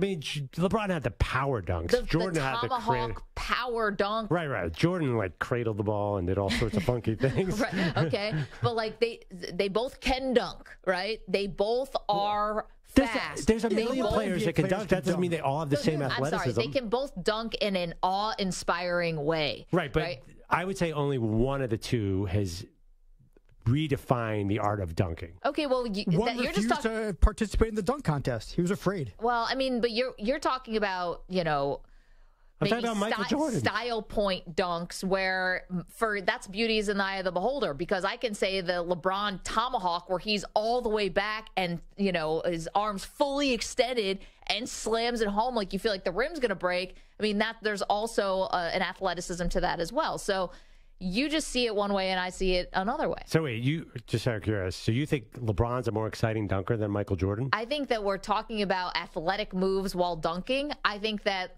they both can do it. Yes or no there. We're talking about athleticism, and I think LeBron, for his body, 6'8", 260, you could argue he's just as athletic. Plus, I think his ability to what kind of answer was that? I said, do you think LeBron is a better dunker than Michael Jordan? a more exciting dunker? I think it depends how you're going to define exciting. I feel like I'm on with a lawyer here. No, but here's the problem though. Because easy to answer. because LeBron refused to do the dunk contest, we'll never really know the answer. Not the dunk contest. No, but that matters because when I think of Jordan's dunks, I'm not thinking of his in-game dunks. I'm thinking of the kiss the rim, the reverse kiss the rim, the dunk from the foul line. I'm thinking of all of his okay, but then you're him actually versus Dominique. But LeBron didn't give us that chance. You're making a case then actually for LeBron because what does it matter if you're dunking with no defense there? I mean, what does it matter if you're dunking and it's not in the midst of a game? That's just it's an exhibition. Well, the reality is, could LeBron be a better dunker than Jordan? Possibly. We'll never know because LeBron robbed us of that opportunity to watch him in a dunk contest. But that only means but your view is very narrow too, saying the only way you can know if you're a great dunker is when you do it when you can do multiple chances at it, when there's no defense, when it's at an all-star exhibition. I'm saying he's a great dunker in the midst of the game. Yeah, Jordan could do that too. I think To just say the dunk contest, I feel like does Jordan a disservice. Jordan was really good. One thing that he's better at than LeBron, he would jump, turn his body in midair, then he did this little flip behind his back. He was early in his career, he did it all the time. Yeah. The little flips around the basket. Now, I don't think that's quite athleticism. That's something a little finesse. Yeah, I don't know what that is. No, but a little bit of athleticism. There's definitely athletic for like a half an hour. Yeah, it's a little athletic. He definitely had that little finesse game. I mean, LeBron has the power game over Jordan, no doubt, but Jordan has the finesse game over LeBron. Both are athletic. I think we do have the answer to the question, though, who is more athletic. Will in Houston at Texan Knight said, based solely on his flopping ability, LeBron has the edge in athleticism. Yeah. So that solved the debate right there. I mean, listen, actually, I would say who's a better actor? They've both been in the same movie. I mean, what about pushing off? I mean, is that not is just as bad as should flopping? That be one of the debate topics? Who had the better Space Jam? Well, that's good. Can we talk about this? He's like, no, I don't want to go there. Can we talk about this 23 thing for a second? Oh, we switched numbers. So it's supposed to be to honor Bill Russell. It sure feels like one person is into this MJ versus LeBron debate more than everybody else, and that's LeBron. The fact that he keeps pushing it to me is so weird. Like, you don't push your own debate. Jordan put a 10-part documentary just to remind people how great he was. Both of them are crazy. They're both crazy. If LeBron went with a 45, though, it would be pure Jordan trolling. Here's the one thing, though. LeBron, though, is so sort of millennial about it. Like, the fact that I was thinking about this quote this morning, and when I was thinking about the LeBron versus Jordan debate, like, when somebody is really the best, you call them the Babe Ruth of this or the Michael Jordan of this. And then I'm like, oh, yeah, somebody called a doctor the LeBron James of foot doctors. I'm like, who said that again? Oh, yeah, it was LeBron James who called a doctor the LeBron James of foot doctors. Is he insane? He is the biggest proponent of himself in this debate.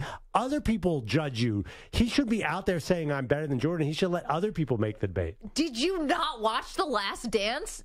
The Last Dance is only Michael Jordan and all of the Michael Jordan sycophants telling you how great Michael Jordan was. They glossed over so much. Just because LeBron can be annoying about it, don't let that get in the way. But that's it's not weird. fair He's for this obsessed. debate. He just took the dude's number. Well, he had the number going back to St. Vincent St. Mary's in 23. He wore that for so much of his career. Yeah, no, I know. But it is funny, though, that LeBron does seem into this debate. He had his wife call him the GOAT. Like, I'm not going to say it hasn't been annoying, but Jordan is definitely out there. Why does Jordan ever mention LeBron? But that's the whole thing, though. Why do The Last Dance? If LeBron James doesn't exist, do you think he does know that narrative, but I think Jordan was going to do that Last Dance anyway. Well, obviously they were filming in 1998, so yeah, they had an idea they were going to do a movie after The Last Dance. Everybody has their own documentary, so it was coming out anyway. If Jordan actually didn't fear this thing about LeBron James, if he didn't fear that he's concerned that LeBron might pass him in terms of like narratives and people believing that LeBron was better, he would have put LeBron in that doc. It's the fact that he left him out. LeBron didn't even put... Are you kidding me? Jordan didn't even put Luke Longley. He was on the team. There's no way he was going to put LeBron in that doc. Why would he put all the way in Australia, okay? You can't barely get there. Yeah, he barely even put half his teammates. There's no way he was putting LeBron.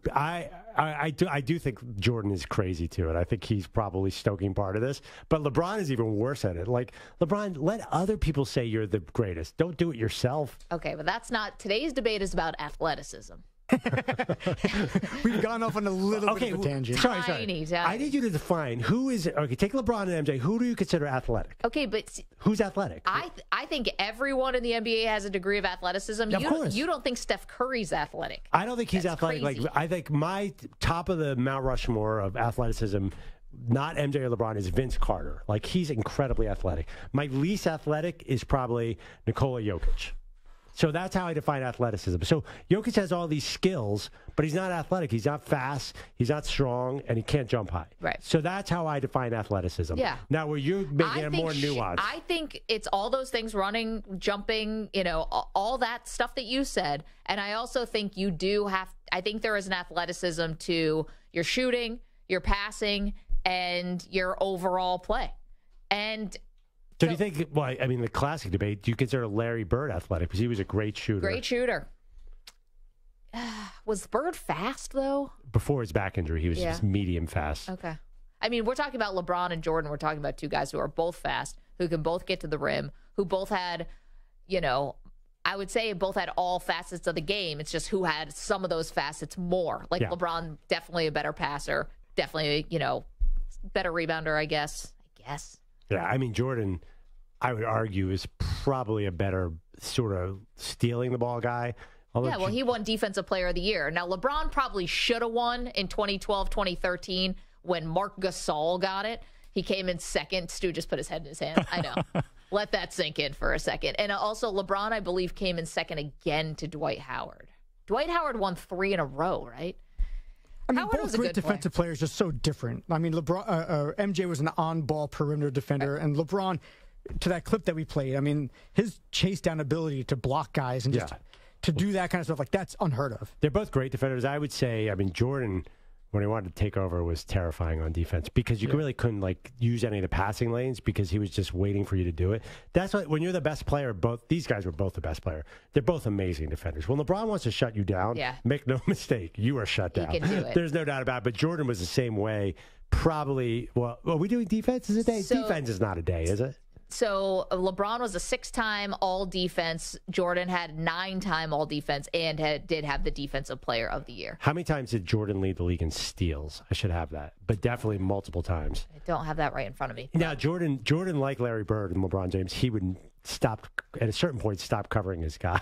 He could just be like, you know what I mean? Like the great players just play the passing lanes. That's quote unquote. I'm going to save my energy to get steals and dunk the ball. Okay, hold on. He led the league in steals 3 times, according to Samter. 3 times. That's pretty good. I put out a poll, just who's more athletic, Jordan or LeBron? Right now, Jordan is leading by a narrow margin, 56-44. You can go to @MaggieGray It's and not vote. that narrow. 12 points. But well, I just put it up 12 minutes ago. It's not like a presidential 51-49. I'm not calling Arizona yet. It's not like that. I'm just saying 56-44 for now. Yeah, and by the way, I think that's, to me, it's a pretty close debate. I think, obviously, anyone faulting LeBron James' athleticism is out of their mind. Spoiler, all of these are going to be close. We're not doing closing. We're not doing, so we're not talking about, playoffs? We will tell you tomorrow what we're going to do. Coming up later in the show, Scott Williams is going to join us. There are only, 4 people who have played with LeBron and with Michael Jordan, and Scott Williams is one of those people. So he played the first 3 years with Jordan and won 3 titles, and then played LeBron's rookie season, 2003, 2004 with the Cavs. So he's been in the room with both of these guys. I mean, it feels a little unfair if he was with a title-winning Jordan and a rookie LeBron. Well, I hope he can adjust. No, I don't think he stopped watching basketball after he retired. Well, I hate to say, I feel like if he's pro Jordan and helping me out, I will admit that might not be the fairest case, but we'll see what he says. Also, as I recall, he's a Tar Heel. So listen, there's only 4 people in the world who can claim this, so here's one of them. No, I would say if he doesn't go with Jordan, then I'm in big trouble. Yeah, that would be true. Do you guys remember the other 3 players who played with both? Yeah, it was Brendan Haywood was one, right? Wow, it's all Tar Heels. So it's Brendan Haywood, Jerry Stackhouse, and Stackhouse. Everyone was on the Wizards. 4th guy, I don't believe, was a Tar Heel. Who's the 4th guy? Larry Hughes. Oh. No, Larry Hughes went to St. Louis. He's a Billiken. Yeah. The heck's a Billiken? I think it has a top hat. Doesn't their mascot have a top hat, a billiken? Yeah, I think a billiken's a bird, but I used to think it was a bird too, because a pelican, but it's not. We looked at, actually, I think we did this on the show once. What's a billiken? No, it's a mythical good luck figure who represents things as they ought to be. The hell did they come up with billiken? Did he wear a top hat? I mean, he's got hair like a troll. All right. So Larry Hughes, Brendan Hayward, Jared Stackhouse, and Scott Williams. And Scott Williams is going to join us at the top of the hour. If you are just joining us, Rich Ackerman is here with all the latest, but not to spoil your update, Act. It's okay. Go ahead. No deal for Saquon Barkley. No deal for Josh Jacobs. Deal for me. You know, I feel like there's a lot more outrage here from the Giants fans than from the Raider fans that I'm seeing on social media. Stu kind of shrugged his shoulders also. He's the Raider fan. It's like, I don't expect anything from this team. I haven't seen a fan base more down. It's funny. I'm seeing also mixed. There are some Giants fans who say, yeah, play hardball. Like, none of the good teams pay running backs. Why should we? Exactly. I feel like they're a little down on Saquon because of injuries, too. They're very skeptical about Saquon. Listen, Saquon's been there for a lot of losing seasons. Wait, Stu, are you watching Quarterback on Netflix? I haven't started it yet. It's in my queue, but I have not begun it yet. Because Mahomes talks a lot about the Raiders. I'm sure he does. Well, yes. I mean, but that's the rivalry in his mind. That's the real AFC West rivalry. Hasn't been much of a rivalry the last 5 years or so. Well, talk to the Broncos fans about that. They're like 0-14 against the Chiefs right now. Anyway, 855-212-4CBS, 855-212-4227. Coming up, we got the latest from SEC Media Days. Yes, it is talking season down in Nashville. So we'll get you the latest from Brian Kelly and others. What are they saying about Alabama and Georgia? We'll get to all that after this CBS Sports Update with Rich Ackerman.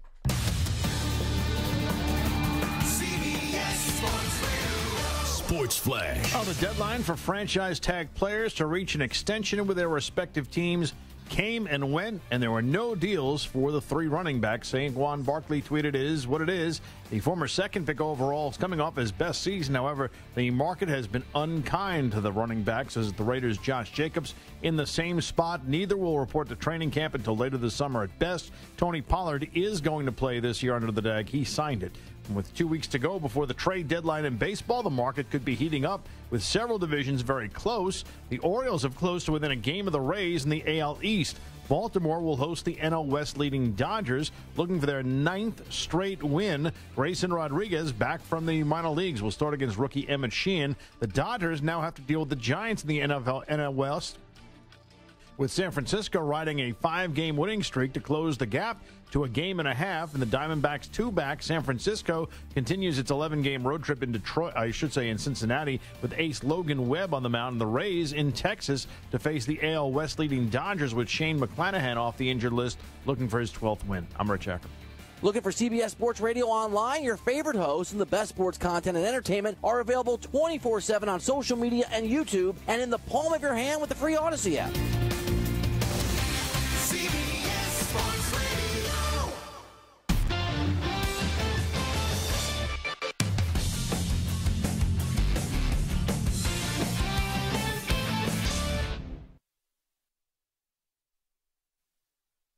You're in a 5-minute break.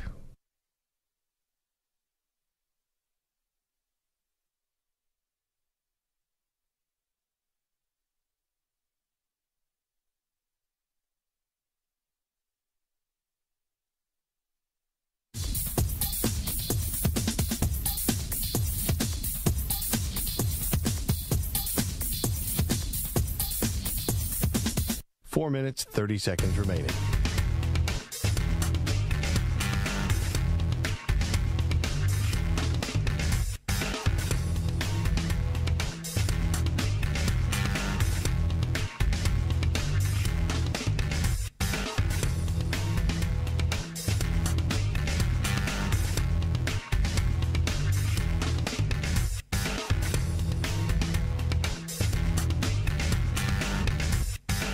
Four minutes remaining.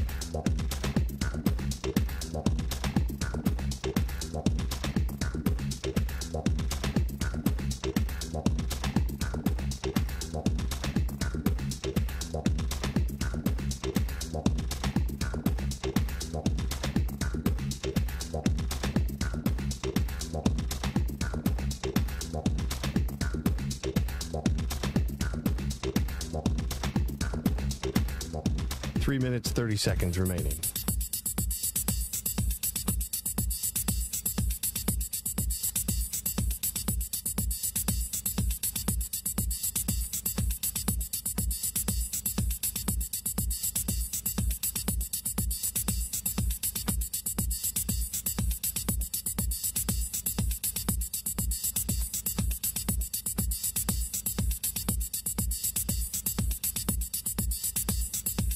Three minutes remaining.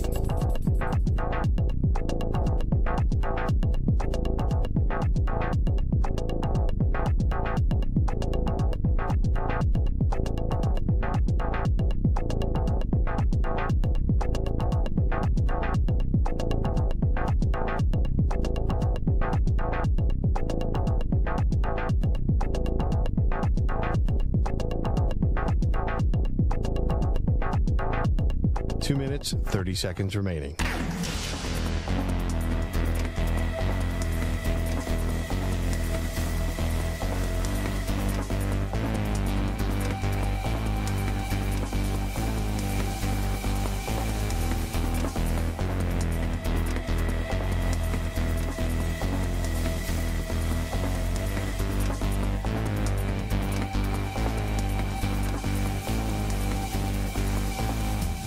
Two minutes remaining.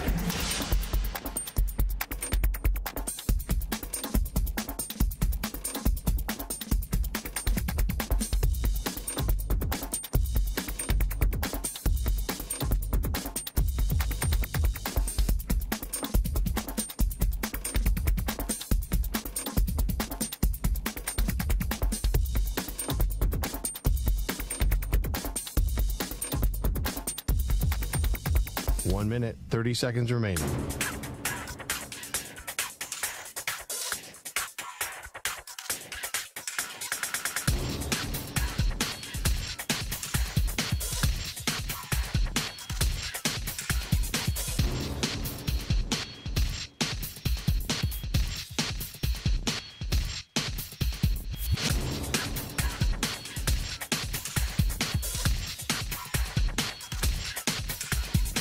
One minute remaining.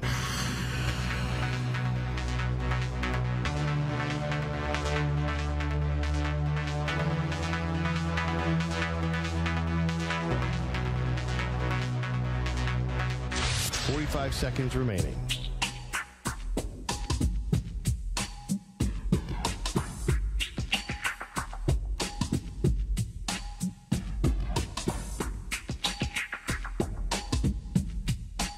Seconds remaining.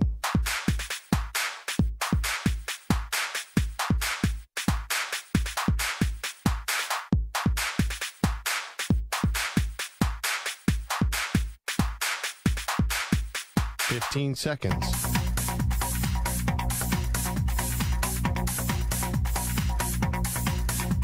Break ends in 5 seconds.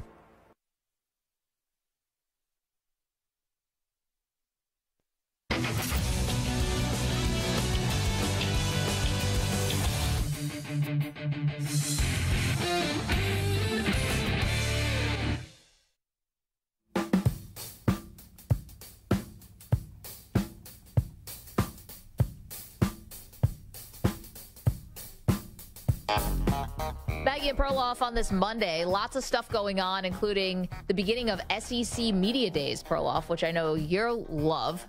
Means we're getting closer and closer to college football season. We got something fun for you for tomorrow for college football I think you guys are going to really like. But for now, Brian Kelly at the podium today. Of course, LSU. Bit of an not out of nowhere season, but definitely an overachieving season, Perloff, where they make it to the SEC title game last year and Brian Kelly's first season as the head coach. Here's Kelly getting very honest about where the LSU Tigers stand in comparison to Georgia. We'll have a football roster that will be able to compete against Georgia. Is that right now? No, it's not. But if we continue to do what we're doing, we're going to have a roster that can compete against Georgia, and then it's just a matter of getting it done on the playing field. Interesting tactic here from Brian Kelly, right? He might be right about that. Georgia is the back-to-back national champions, But is that an interesting message to send to your locker room? Like, hey, guys, you're not as good as Georgia. Maybe that's on purpose. Maybe he's trying to fire these guys up a little bit. Yeah, I hear what you're saying, but for me, it's some reason it doesn't sound controversial at all. Like, yeah, I mean, Georgia is averaging like 8 first-rounders.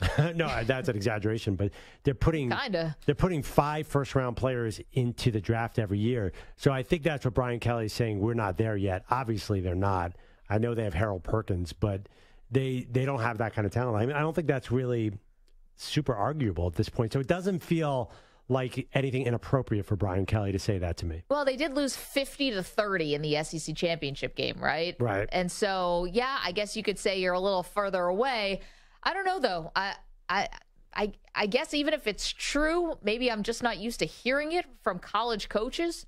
I know sometimes, Nick Saban talks about the rat poison of positivity and like being too high on yourself is like rat poison. But for Brian Kelly to kind of go the opposite way, be like, we're just not good enough yet. It's like, I don't know. I mean, isn't that why you play the season? Isn't that why? It's college football, though. It's not the NFL. There's nothing resembling parity. You think Oregon's saying, hey, we're right there with Georgia now? Well, I mean, I don't think. I don't know. In college, I think it's a different set of messaging because it's not anywhere near an even playing field. There's no upsets. I mean, it's not college basketball tournament. Yeah, I know TCU went on a bit of a magic carpet ride last year. They eked their way through the Big 12 schedule, and somehow they beat Michigan. But, that was it. Then what happened in the final game? Well, they got trounced. 62-7. The bigger story really was, remember this time last year, it was all about Brian Kelly and his accent. Remember the family? And he tried to put on some Southern accent that, he's from Massachusetts. Here was Kelly this year talking about his accent. I think my accent's pretty good, and it's gotten better, throughout the recruiting process. It depends on where if I'm in northern Louisiana or southern Louisiana. Sometimes I get over Lake Charles. It's got to change a little bit.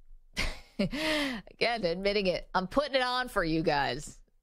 Oh, well. Win games. Went 9-4 last year. Win 10, 11 games this year. Oh, man. No one would care. Whatever. Yeah. Every coach has a fake accent depending on what living room they're in and what state they're in. They just didn't do it in public. Like Brian Kelly. Yeah, you're just not Brian such Kelly a phony about SEC it. Mistake. Yeah. Listen, LSU is going to be fun this year. Going to be very good this year. So I'm excited about it. There was a moment though when Brian Kelly just straight up lied. A college coach lied? Yeah, I know. Shocker. This one, big time lie about how many SEC teams he'd like to face in a normal year. Is it difficult? Yeah, but that's the SEC. If you want easy, go find another league. To me, this is why I came to the SEC, is to have this kind of competition week in and week out. If they let us play 12 SEC games, I'd play 12. That's a lie. We're used to lies like I didn't pay him. I don't know where that Ferrari came from. These lies, that's just a bridge too far. Yeah, totally. I was always mystified why Brian Kelly took LSU, where he had to compete with Alabama and Georgia, instead of USC. But now I guess the USC's out of the Big Ten. Like, it's a hard job what he has. It's not going to be easy like Notre Dame. Notre Dame, he had some tough schedule, but he kind of knew where he could get 9 or 10 wins every year. It's hard, and he's right. It's hard in the SEC, so you don't believe him that he wants that challenge. Because I agree with you. No, I think he wanted the challenge of the SEC. I think about the challenge, the money, the money. Ability to recruit the way you want to do it. That's true. But I also think maybe he saw the writing on the wall here. Listen, he's a smart guy. Clearly, he sees the trends. Don't we all believe it's kind of going towards like the Big Ten and the SEC are going to be like the AFC and the NFC? So he's getting in with one of the premier programs in the SEC. Not that USC is not a premier program, Pac-12, and now going to be in the Big Ten next year. But, you're getting in right now at the ground floor, if you will, when the much bigger changes still are yet to come. But he would have got in USC, too. No, I know. Yeah. But at the time, we weren't sure. Yeah. At the time, USC was still when in the he Pac-12. took that job, I actually worried about him. And I was actually surprised he did as well as he did last year. I'm like, oh, man, you sure you want to go down there where you're expected to win a title and you have to compete with all these programs? So maybe he's more competitive than I thought. But you know what? Here's what happened. We just raised the bar. You and I did on Brian Kelly. Now he's got to win. You said double digits. Well, he went 9-4 last year, and that was when he basically had to use the whole transfer portal to try to, and that helped him. Let's be honest. Totally. In this day and age with the transfer portal, that's different than just taking a job and then year one you're with someone else's. You're with Ed Orgeron's players who decided to stick around, and everyone's got to sit a year before they can become eligible. Yeah, definitely. But this is it's a hard schedule. I'd like to see. I hope he follows up on this. I kind of like Brian Kelly. I like Brian Kelly because everyone made fun of him for his fake accent, and I've been criticized for my accents in the past. And the dancing. Well, I'm a terrible dancer. I just kind of relate to Brian Kelly. Hello, Maggie. I was going to say, if you ever got up in front of a room of people and did that, it'd be so embarrassing. But you do it in front of a microphone. So this is essentially a room full of – this is getting up in front of the room every day and doing that bad accent. And let me also call BS on the play 12 SEC teams. They've got Grambling, Army, and Georgia State on this year's schedule. Could have gone a little harder with your non-conference if you really wanted to. No, they open up with Florida State. I mean, that's Florida State. I think is 5, right? That's something. That counts. But that's the hardest opening matchup they could possibly get. 12 SEC games. Can you imagine? But he does. And you're right. You mentioned the schedule. It's not impossible. 10 wins seems very attainable. Well, let's see what happens with the Alabama. That's going to give a much different. The fact that LSU won in Brian Kelly's first year and beat Alabama, I think really set this thing off in a very different and fun way for LSU. It's like you immediately came in, you beat Bama. Now we got the rivalry's back. Yeah, I mean, this game never went anywhere. This game will be in Alabama, so probably a lot harder. But I like a lot of these games: Florida, Missouri, Arkansas. Army's sort of tucked in there. We should go to that game, by the way. Oh, it's in LSU. Yeah, they're not playing Army at West Point. What are you, crazy? Well, are you sure this is not a home and home? Probably not. I don't. Like a 2-1 home and home. Have you ever been up to West Point though? No, everyone tells me I have to. It is so great. Have you guys ever been there? But I feel like a lot of Northeasterners who have no real access to real college football say go to West Point to see a game. No, it's just amazing. It's one of those. I guess so, right? Because you're around here, we don't get a lot of that great college football. You're talking about Rutgers is not great college football? Listen, I love going to a nice Rutgers game. Open with Northwestern this year. Sitting on a metal bench in the middle of Jersey, sweet. Listen, no, easy. But West Point is really gorgeous. I haven't been. Yeah, it looks over the river. It looks over the river, so you're up on the Hudson, and the atmosphere is amazing. And then you also have this beautiful hotel. Have you ever heard of the Thayer Hotel? No. It's very famous, and you can go there. You can stay there. You can eat. I went to a wedding there not too long ago. It's beautiful. Come on, guys. Also, I had a funny story about this. I once, back in a million years ago, when I was first starting out, I did play-by-play. Did you know that about me? Yes, I did. I called a women's basketball game, an Army-Navy women's basketball game, which was really great because no matter what, if you're Army-Navy, the whole arena is packed, the basketball arena. So it's that's cool. Standing room only for this game. It was noon on a Sunday, the women's Army-Navy game. But I had just started dating my husband at the time, and he let me use his car to go up to West Point because we were both living in New York City, and it's about an hour north of New York City. And they check your car. You have to open up the trunk. They go around it. You're going onto an active Army base, so you have to get, and I'm like, this isn't my car. It's my boyfriend's car. I have no idea what could be in his trunk. I don't want to be responsible for anything. This guy that we've been dating for a few months, I don't know what's in the trunk. So Thankfully, you got through it. Nothing but a little antifreeze and a couple hard hats. My favorite, your play-by-play story was Horizon League Volleyball Championship. Oh, yeah. Basketball, I did Horizon League basketball. When I took the Lambeau Tour. What's the volleyball tournament you did? Oh, I called one of the great upsets in volleyball history. Which is what? It was Cal over Nebraska in the Elite Eight. Am I making up the Horizon League? It was basketball. It was basketball. And it was University of Wisconsin Green Bay against University of Wisconsin. Whitewater? I know. Lacrosse? No. Anyway. Hunters Point. That's impressive for you. I went and took the Lambeau Tour. And they show you the fun Packers video that's in the Lambeau Tour. And I looked over at a couple and I pretended to wipe a tear away. And the couple was actually crying. It's amazing. Okay, coming up, Scott Williams, 3-time NBA champ, is going to join us to talk LeBron Jordan.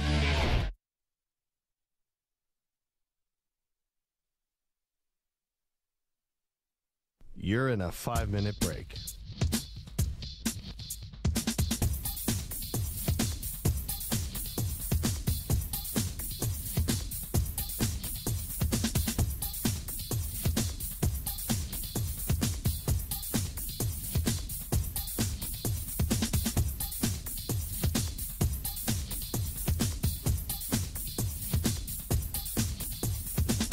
4 minutes, 30 seconds remaining.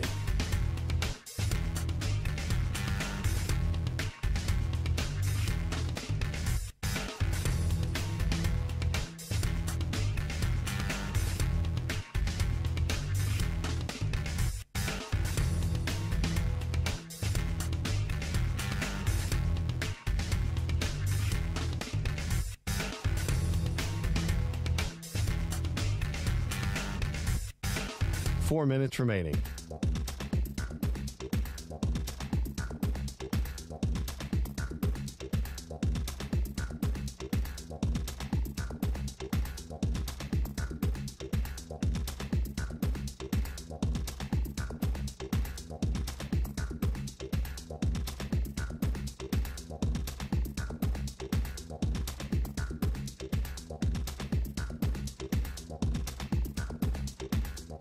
Three minutes, 30 seconds remaining.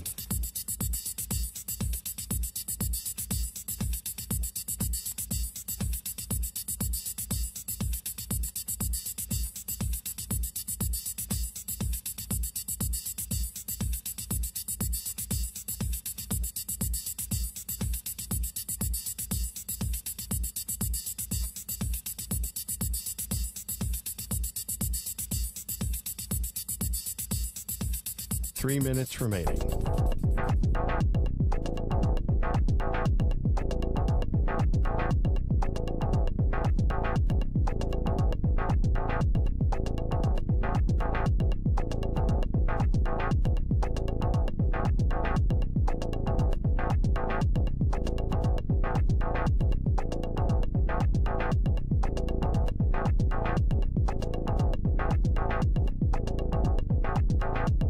Two minutes, 30 seconds remaining.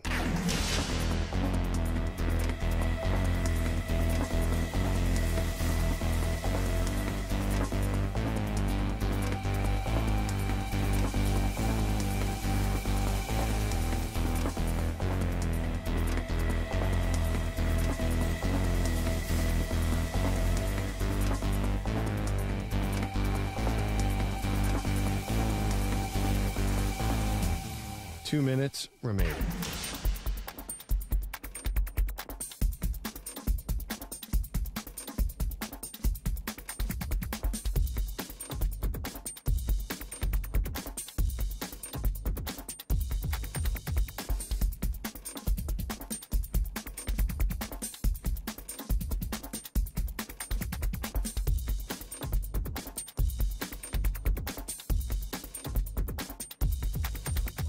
One minute, 30 seconds remaining.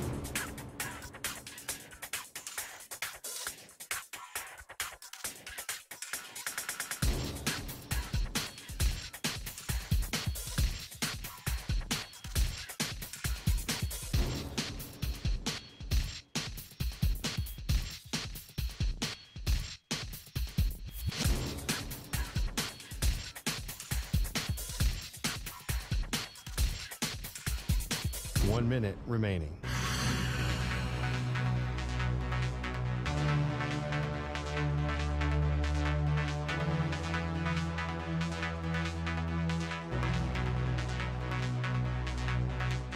Forty-five seconds remaining.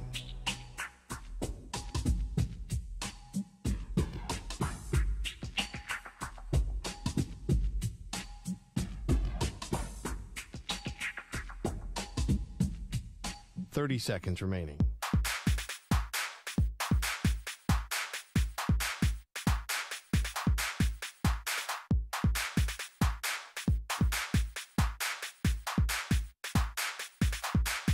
Fifteen seconds.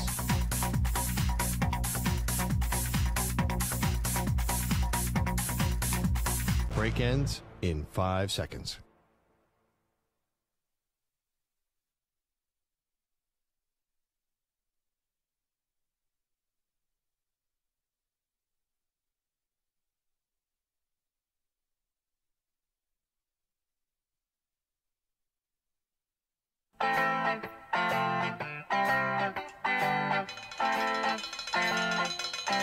does anybody have the financial security that they can do the right thing in that case? Because it's not the wrong thing to keep the ball. That's what most of us would do. Am I being totally doing the right here? thing is like, going to a soup kitchen or donating to charity. Giving a souvenir to a soon-to-be multimillionaire is not the right thing. I don't know if it's necessarily the right thing to do to give it back, because if I'm in your shoes, I might keep it.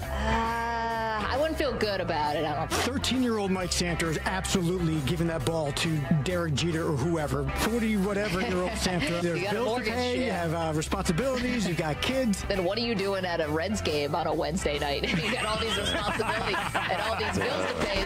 They are Maggie and Perloff on CBS Sports Radio. Welcome into the show, Maggie Gray, Andrew Perloff on this Monday. So glad to have you, and it's been a fantastic show so far. We're going to keep that going because the great debate series continues on this week. And Perloff, we've gotten away from the lists. Everyone else can have their lists. We're putting lists to the side this week as part of our great debate series. Instead, it's one topic, and we're taking a different angle on that topic every single day. The topic is Michael Jordan versus LeBron James.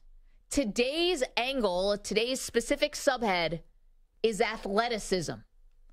So who would know more about that than someone who played with both Michael Jordan and played with LeBron James? And that is Scott Williams, who joins us now. If you want to watch the show, youtube.com/CBS Sports Radio.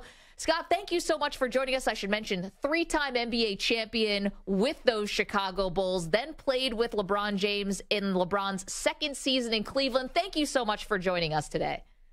Maggie Perloff, thank you so much for having me on. I'm really excited to be on your show today. And this is a bit of a different twist to the debate of versus Michael and LeBron. Okay, so we can define athleticism in a lot of different ways. But maybe let's start here, Scott. When you're playing with Jordan and when you're playing with LeBron, what are the most athletic things you felt like you saw them do up close, whether it was in a game or in a practice? How did they display their athleticism to you? Well, I was very fortunate. I had Michael Jordan in the prime of his career when he was trying to learn how to play with his back to the basket. And he'd always grab me after practice to play one-on-one down in the post. He couldn't shoot it outside of 16 feet. Anytime he came into the lane, I was allowed to hammer him as hard as I wanted to. So I used to try to slow him down. Problem was, the dude was cat quick. I used my length and my strength against him, but he was just so goddamn fast, I couldn't keep up with him. Up and unders, shoulder moves, shimmy shakes, that move where he puts his back up against the opponent to fill the opponent. There was nothing I could do to stay with him. Hate to say, but I never won one of those one-on-one matchups. Fast forward 15 years later, I'm in Cleveland with LeBron James. First day of practice, he comes driving the ball down the lane. I'm a defensive-minded player. I instinctively react to jump in front of him and draw the charge. We crash into each other, and he goes down, and my first thought was, oh, no, I think I just took out the franchise player. He pops right up and jogs back down the floor. Meanwhile, it took two guys to help get me off the floor, and I'm thinking, I hope this young kid didn't hurt me at 36 years old. So two different style players, both very explosive, both very powerful. I'd have to give the quickness edge to Michael Jordan. Scott, when you were in college, do you remember, and I remember this as a kid, when Jordan came onto the scene in the NBA, not at North Carolina, but the NBA, the way he played in the air, we had never seen anything like that. No, I agree. I was still in high school at the time watching them on TV. But when you get an up close and front personal view of the things that he would do in practice, what were so amazing that I wish we had more, the NBA had more access to the team facilities back in the day, because we would have loved to be able to go back and watch all of the spectacular dunks he had just going 5-on-5 against the B team. Those were the amazing things that I saw in him, the way he had the ability to adjust. And it was my job, given to me by Tex Winter, to go in and basically, and Johnny Bach, to try to play the way the Detroit Pistons would play against Jordan. So be physical with him, knock him to the ground, and he had no fear. The guy was just amazing the way he could contort his body in live action at the split second and still be able to find a way to slam him home. Scott Williams is our guest. He's a 3-time NBA champion. He's an alum, of course, played at North Carolina as well. He's got a new book out. We'll get to that in just a moment, but he is one of only 4 people in the history of the world who has played with Michael Jordan and also played with LeBron James. So we want to bring him on today to talk specifically about our great debate series, LeBron versus Jordan, and specifically about the athleticism. Now, Scott, Perloff has a little bit more, I want to say a narrower view of athleticism. It's like running, jumping. How fast are you? Yeah. For me, it's a little more about the shooting. It's about the passing. It's about the versatility of maybe playing multiple positions. Obviously you have the utmost respect for both of these guys. I feel like that's where LeBron might actually get Jordan a little bit, is on the versatility and also the array of skills that we saw with LeBron being more of a passer specifically. Well, I think you hit the nail right on the head there, Maggie. If you want to start throwing skills, passing, shooting, playmaking, all those types of things into the equation, I think LeBron can narrow the gap some. But I'm like Perloff. If you're just talking about explosion, speed, quickness, agility, the athleticism, I got to give the edge to Michael Jordan. Okay. Of course, the guy put 3 championship rings on my fingers. Wait, Scott he went to my alma mater, North Carolina. So, I don't get to come back into the state of North Carolina if I don't say Michael Jordan. Scott, I knew you'd be on my side. I was like, we got to get Scott Williams. He's a Tar Heel and he's a Bull. Are you kidding me? I know. He popped up on the Zoom wearing a Bull shirt and drinking coffee out of a North Carolina mug. The championship ring today, too, Maggie. Thank you. I know. This is where, it kind of breaks down that I'm, have found myself a little more on the LeBron side, where Perloff is more on the Jordan side, but that's what makes this fun. Well, just to move away from athleticism for a moment, though, as a teammate, can you describe some of the similarities or differences? I know obviously LeBron was very young when you were with him, his only second year in the league, but in terms of them being teammates, how would you describe both of them? Well, as you just pointed out, LeBron was still developing how to be, not only just establish himself in the league, but how to be a leader of the team against guys that were much older, right? So a leader of men. So that part was not in full swing yet when I was there, but having been around the Cavs 2 years after that, doing the analyst work for them, I got a chance to see that developmental side of him. Both very strong leaders, leading by example, which I think when you're playing with, guys that are pros, that have been the best player at their high school level, their college level, and now in the NBA, and they have to listen to a teammate, there's a certain way that you have to handle situations, maybe a little bit different depending on the personality of the player. And I think both Michael and LeBron were very good at doing both of that. Just to follow up quickly on that, Scott, I feel like, because Jordan was so famous for his killer instinct, and had the grudge holding and holding everyone to such a high standard, the accountability, he lived it, right? And so, you felt like he could dole it out as well. Does LeBron have the killer instinct? Because I think it gets glossed over a little, like he doesn't possess this. And to me, that seems like it can't possibly be the case. I'm glad you brought up Michael Jordan's, I guess, to beast mode mentality. I had played with the Bulls prior to MJ having a championship ring. That guy was a lot different than the guy you saw in the 10-part series documentary, The Last Dance, who was allowing Dennis Rodman to run off to Vegas during the middle of the season with Carmen Electra. That would not have flown with the dude that I played with. He was way more serious as a heart attack, a cold-blooded assassin. I like both of their competitiveness and their killer instinct, but I'm going to tell you right now, nothing compares to the way Michael Jordan not only wanted to beat an opponent, but also leave them knowing that they could never beat him in a series, a 7-game series. They won't even dream about beating him in their dreams and their fantasies when they put their heads on their pillow. Their friends, their family, their fans, they won't believe that they could ever best Michael Jordan. That's what he did to not only just NBA players. I'm talking the greats of the games, the guys that were the Hall of Famers on their teams that were in those championship series. He robbed guys with extreme confidence. He took that from them like nobody I've ever seen before.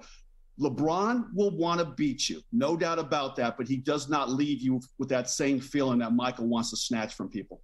Scott, just in case any of our listeners don't know really the whole story of when Michael retired from the first time, did you know that was going to happen in any sense before it was announced?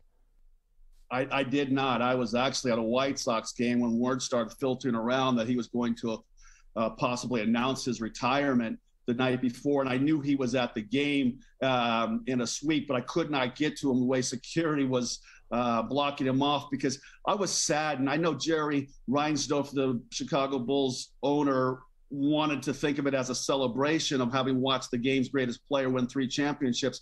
But in my opinion, I write a little bit about it in my book, Through the Fire, I think it had more to do with he was burnt out of basketball, and it was the summer of the passing of his father's tragic death. So I think he needed some time to mourn and grieve. And it was hard for the biggest athlete on the, not only in NBA, but on the planet, to find space to be able to do that. I just wish I would have known that he was going to come back 6 months after I left the Bulls. I would have had maybe 4 or 5 more rings, not just the 3 that I got in the first 3 feet. Scott Williams is our guest. He's a 3-time NBA champ and talking to us about Michael Jordan versus LeBron James because he played with both. You mentioned, though, about your book. It's called Through the Fire, a memoir of trauma and loss. You mentioned Michael Jordan tragically losing his father. You have also been through much tragedy, Scott, losing both of your parents. I believe that was during your sophomore year at UNC. What made you want to explore this really heavy topic now? Yeah, I did lose my mom at the hands of my father going into the first day of practice, my sophomore season, and Coach Smith was the one that had to deliver the news to me. And it was something that was obviously very tragic and hard to concentrate on basketball. And I had a lot of dark thoughts during that period of time during the course of that season. Basketball became therapeutic for me. And during the last dance, when there was no sports, we started talking a lot about those days in the Bulls and got to reminisce with some of my former teammates and talk about the glory days from 30 years back. And I also was hearing about at the University of North Carolina, how during that time period, 5 young students had taken their lives. And I've been in that dormitory on that campus. And I wanted to share my story because, one, Coach Smith always told us when we were his not only players but students and his sons, that it's never too late to do the right thing. So here it is, some 35 years after that thing happened to me, that I hope that this book lands itself into some young man or some young girl's hands, and they can read it and see that if Scott Williams can also go through some of the things that I have and accomplish his goal of getting a college degree and dreams of playing in the NBA, that they could do it too. Wow. Scott, it's so interesting, too. I've about to be teenage kids, too. There's a whole world of stuff going on. I talked to Maggie about it, social media and everything. I think it's hard to talk about the mental pressure on teenagers already. And I think it's something that should be out in the open more, especially when even we're talking about young athletes all the time. But it's not easy. No, it's not easy. And I think back in the day, it was a sign of weakness to say that you were struggling mentally, that you got to be stronger, and that's not always easy if you don't have somebody that you can fight in and talk to. I talk a lot about the early times of my childhood, growing up with domestic abuse in the household, and how it's shameful. And you don't want people to know, but if you can have a coach or somebody in the family or a teacher that you can open up to, I highly recommend it. I'm so happy into today's not only NBA, but sports landscape that mental health has become so much more important, and that teams and leagues are letting athletes take the time that they need to get the help that they deserve. Scott, last one for you. And again, the book is called Through the Fire, a memoir of trauma and loss. How do you balance using basketball as a way to cope as opposed to using basketball as duct tape, right? To suppress those things and to not really, face them as you obviously need to through the grieving process? Yeah, the basketball part of it's great. You're having to lock in on a Dean Smith practice or a Phil Jackson practice. It takes your mind off it for those 2.5 to 3 hours that you're on the court banging with your teammates, trying to lock into a practice plan or a scouting report. But you're right. It's that time away from the court. Now how do you manage those types of moments? Who can you go to and turn to talk to? Is it a teammate, a friend, a sibling, a coach, a teacher, or a health professional? And I implore people just to try to figure out a way to open up. And it's not easy. It's not difficult. Like I said, to write this book and share some of the things that I do in the book, it's taken me a long time. I'm a 55-year-old grown man. And I was even concerned that I'd have to worry about Twitter trolls. But my mama at the end of the day said she didn't raise no soft kids. And that if I can help a young man or a young girl out there, that it'd be all worth it. Hey, Scott, one more quick basketball question. You played in Philadelphia with Sean Bradley. I'm from Philadelphia, and I saw how hard it was to translate that tall, skinny body into any kind of NBA stardom. You could never put on weight. And that's why I keep telling Maggie I'm so cynical about Victor Wembanyama, because I was promised Sean Bradley was going to change the NBA, and it never worked. But having played with Bradley, do you think it's Wembanyama could be the same thing? Yeah, I got a chance to play with Sean, a good friend, and I hope he's doing well after his serious accident. Unfortunately, though, I don't think the two players' mentalities are quite the same. I love Sean to death, but I never felt like he loved basketball. He played it because he was tall, athletic, and talented, but he wasn't a student of the game away from the court or the practice court. He didn't watch a lot of basketball. We talk about games. He wasn't part of his lifestyle. I think this young man at 19 years old seems to have a different look at the approach to the game. And I know that in that great Popovich system down there is definitely going to be a plus to help him in his development, without a doubt. I think that they're two different players. I look for great things from this young man in years 3, 4, and 5. Scott Williams, the 3-time NBA champ. He's got the new book. It's called Through the Fire, a memoir of trauma and loss. Thank you so much, Scott, for sharing your story with us today, but also lending a little credibility to our debate, even though you came down on Perloff's side of it. But, I think that was to be expected. Thank you, though. Thank you guys so much for having me on. Appreciate that. Scott Williams. Next week we'll call him. We're doing Dean Smith versus Coach K. No, I'm just kidding. Come on in, Scott. Yeah. We could have had him talk about our top 5 college basketball teams in the last 30 years, too. Wow. We left that in last week. We're going to keep that in last week. Very, very cool.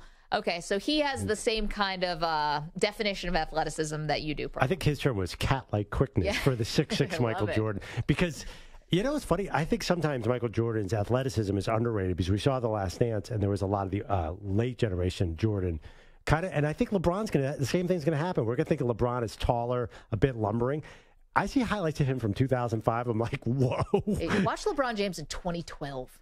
Yeah, but watch Jordan in 91. No, I mean, I think you might have been cursed because you had to watch a little of the Wizards, Jordan, which doesn't count.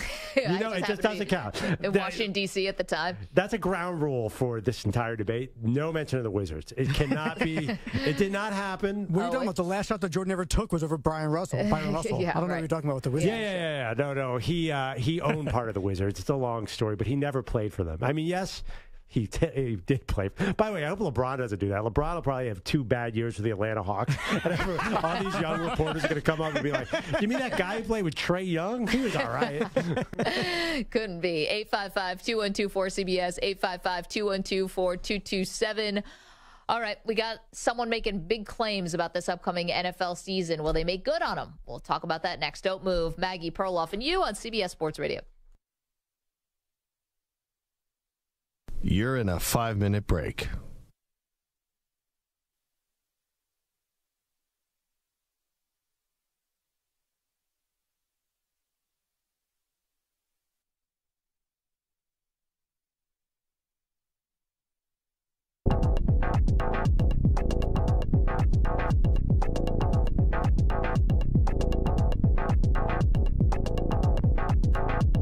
Four minutes, 30 seconds remaining.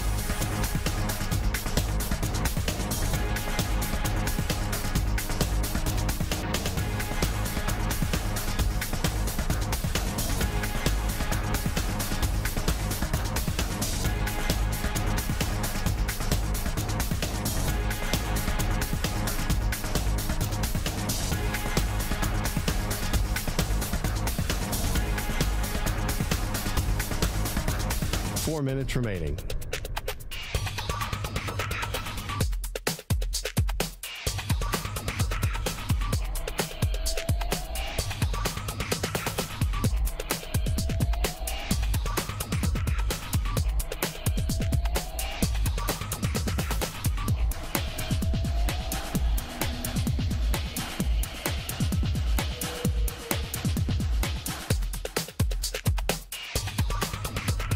Three minutes, 30 seconds remaining.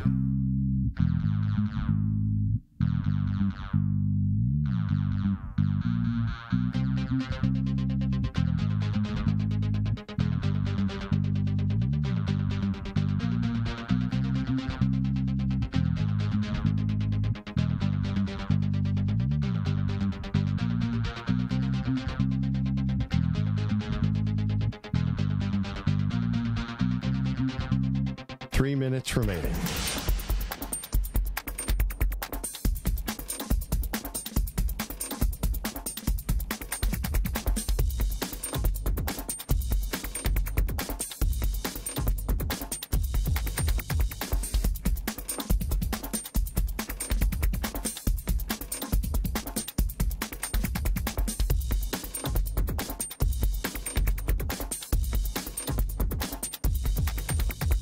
Two minutes, 30 seconds remaining.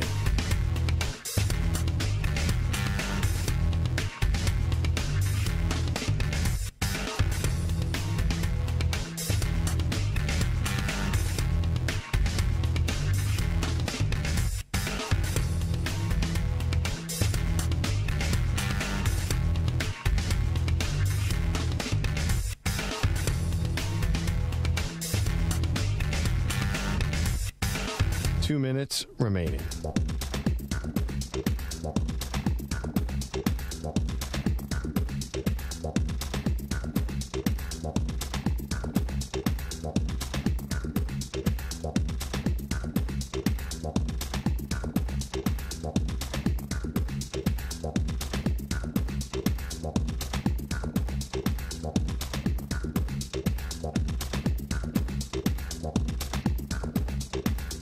One minute, 30 seconds remaining.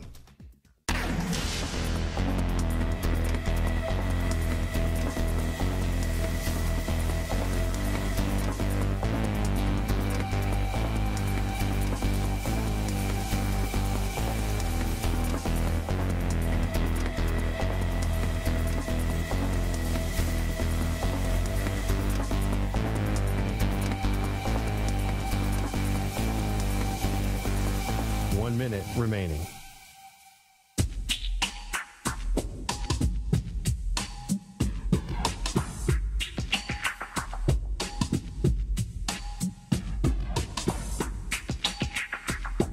Forty-five seconds remaining.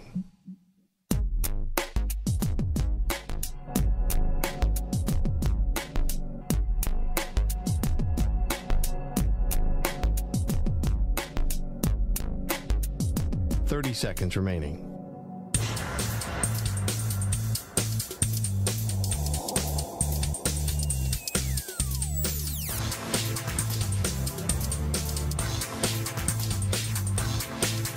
Fifteen seconds.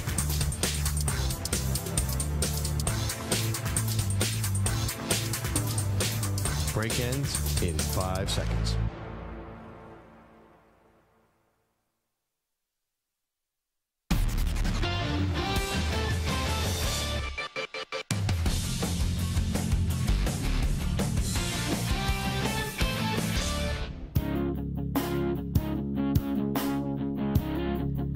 Time to answer our Ask the Pros question of the day. It's brought to you by O'Reilly Auto Parts. Today's question comes from Dante, who's in San Francisco. Big deal or no big deal, yelling during the backswing during a golf tournament, a golfer's backswing during a golf tournament. You can submit a question by tweeting at CBS Sports Radio or at Maggie and Pearl using the hashtag Ask the Pros. Think O'Reilly Auto Parts for all your car care needs. Get guaranteed low prices and excellent customer service from the professional parts people at O'Reilly Auto Parts.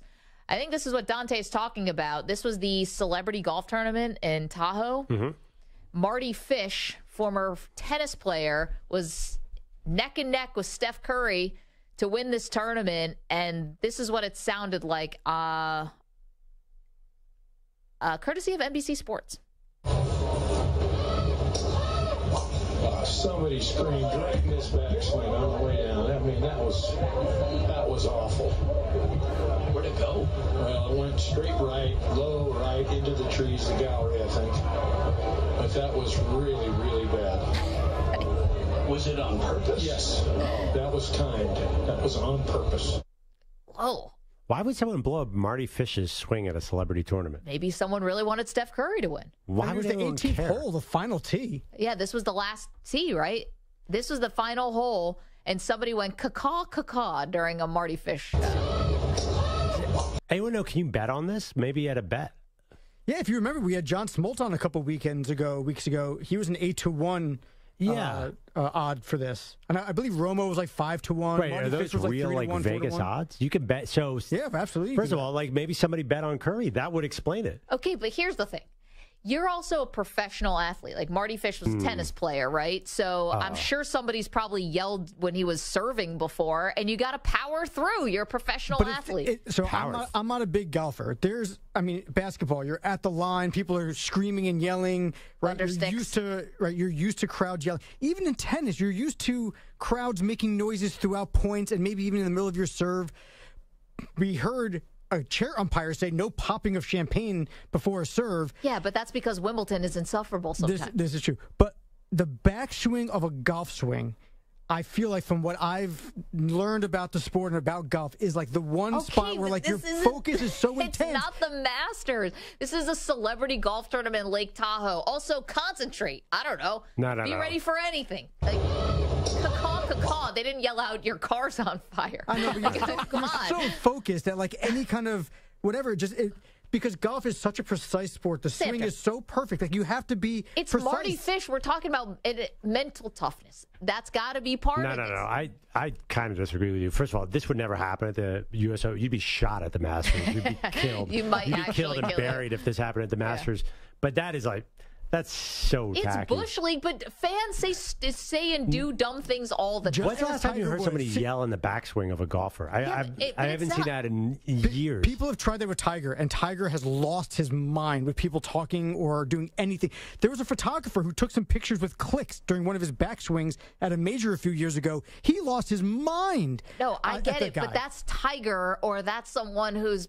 This is a celebrity golf tournament in Tahoe. Sure, but these are competitive guys in the 18th hole down to the for the championship. Okay, by the way, then I don't want to ever hear someone tell me that what's the hole at the Waste Management Open in Phoenix? I think it's the 15th. Then I never want someone to say that I can't wait to play the 15th hole because it's so rowdy. You got to pick a lane then. Because you laud this one tournament because it's cool that people are getting drunk and having a good time, but if God forbid someone goes caw in the backswing of Marty Fish, then it's like a federal offense. You guys sound silly. There's a difference. There's a difference though with like a crowd going crazy as you're during the whole process. You get to kind of blend the sound in together as opposed to quiet, yell, quiet. But wait, you're just saying because it's a celebrity tournament. You can't say like in a real tournament like that is If it's a real tournament, I do understand why people would get upset. You're not supposed to talk. I get that. No, it's way beyond that. Okay, but there's also something called mental toughness, which is you have to be able to keep concentrating even if you get distracted. Not in that. That's not a situation where it's mental toughness. Then don't allow crowds because you can't control every single person and what they're going to do. Yeah, but it's sort of a given that at a golf tournament the fans are not allowed to yell during the backswing. I don't even think there's nobody debating that. No, I know, but it's like the announcers came down so hard on this person. It's like it's a celebrity golf tournament. Well, no, nothing for Marty Fish's life is at stake here. But that Tahoe tournament's a little more serious than most celebrity. I mean, I don't know. It was pretty competitive.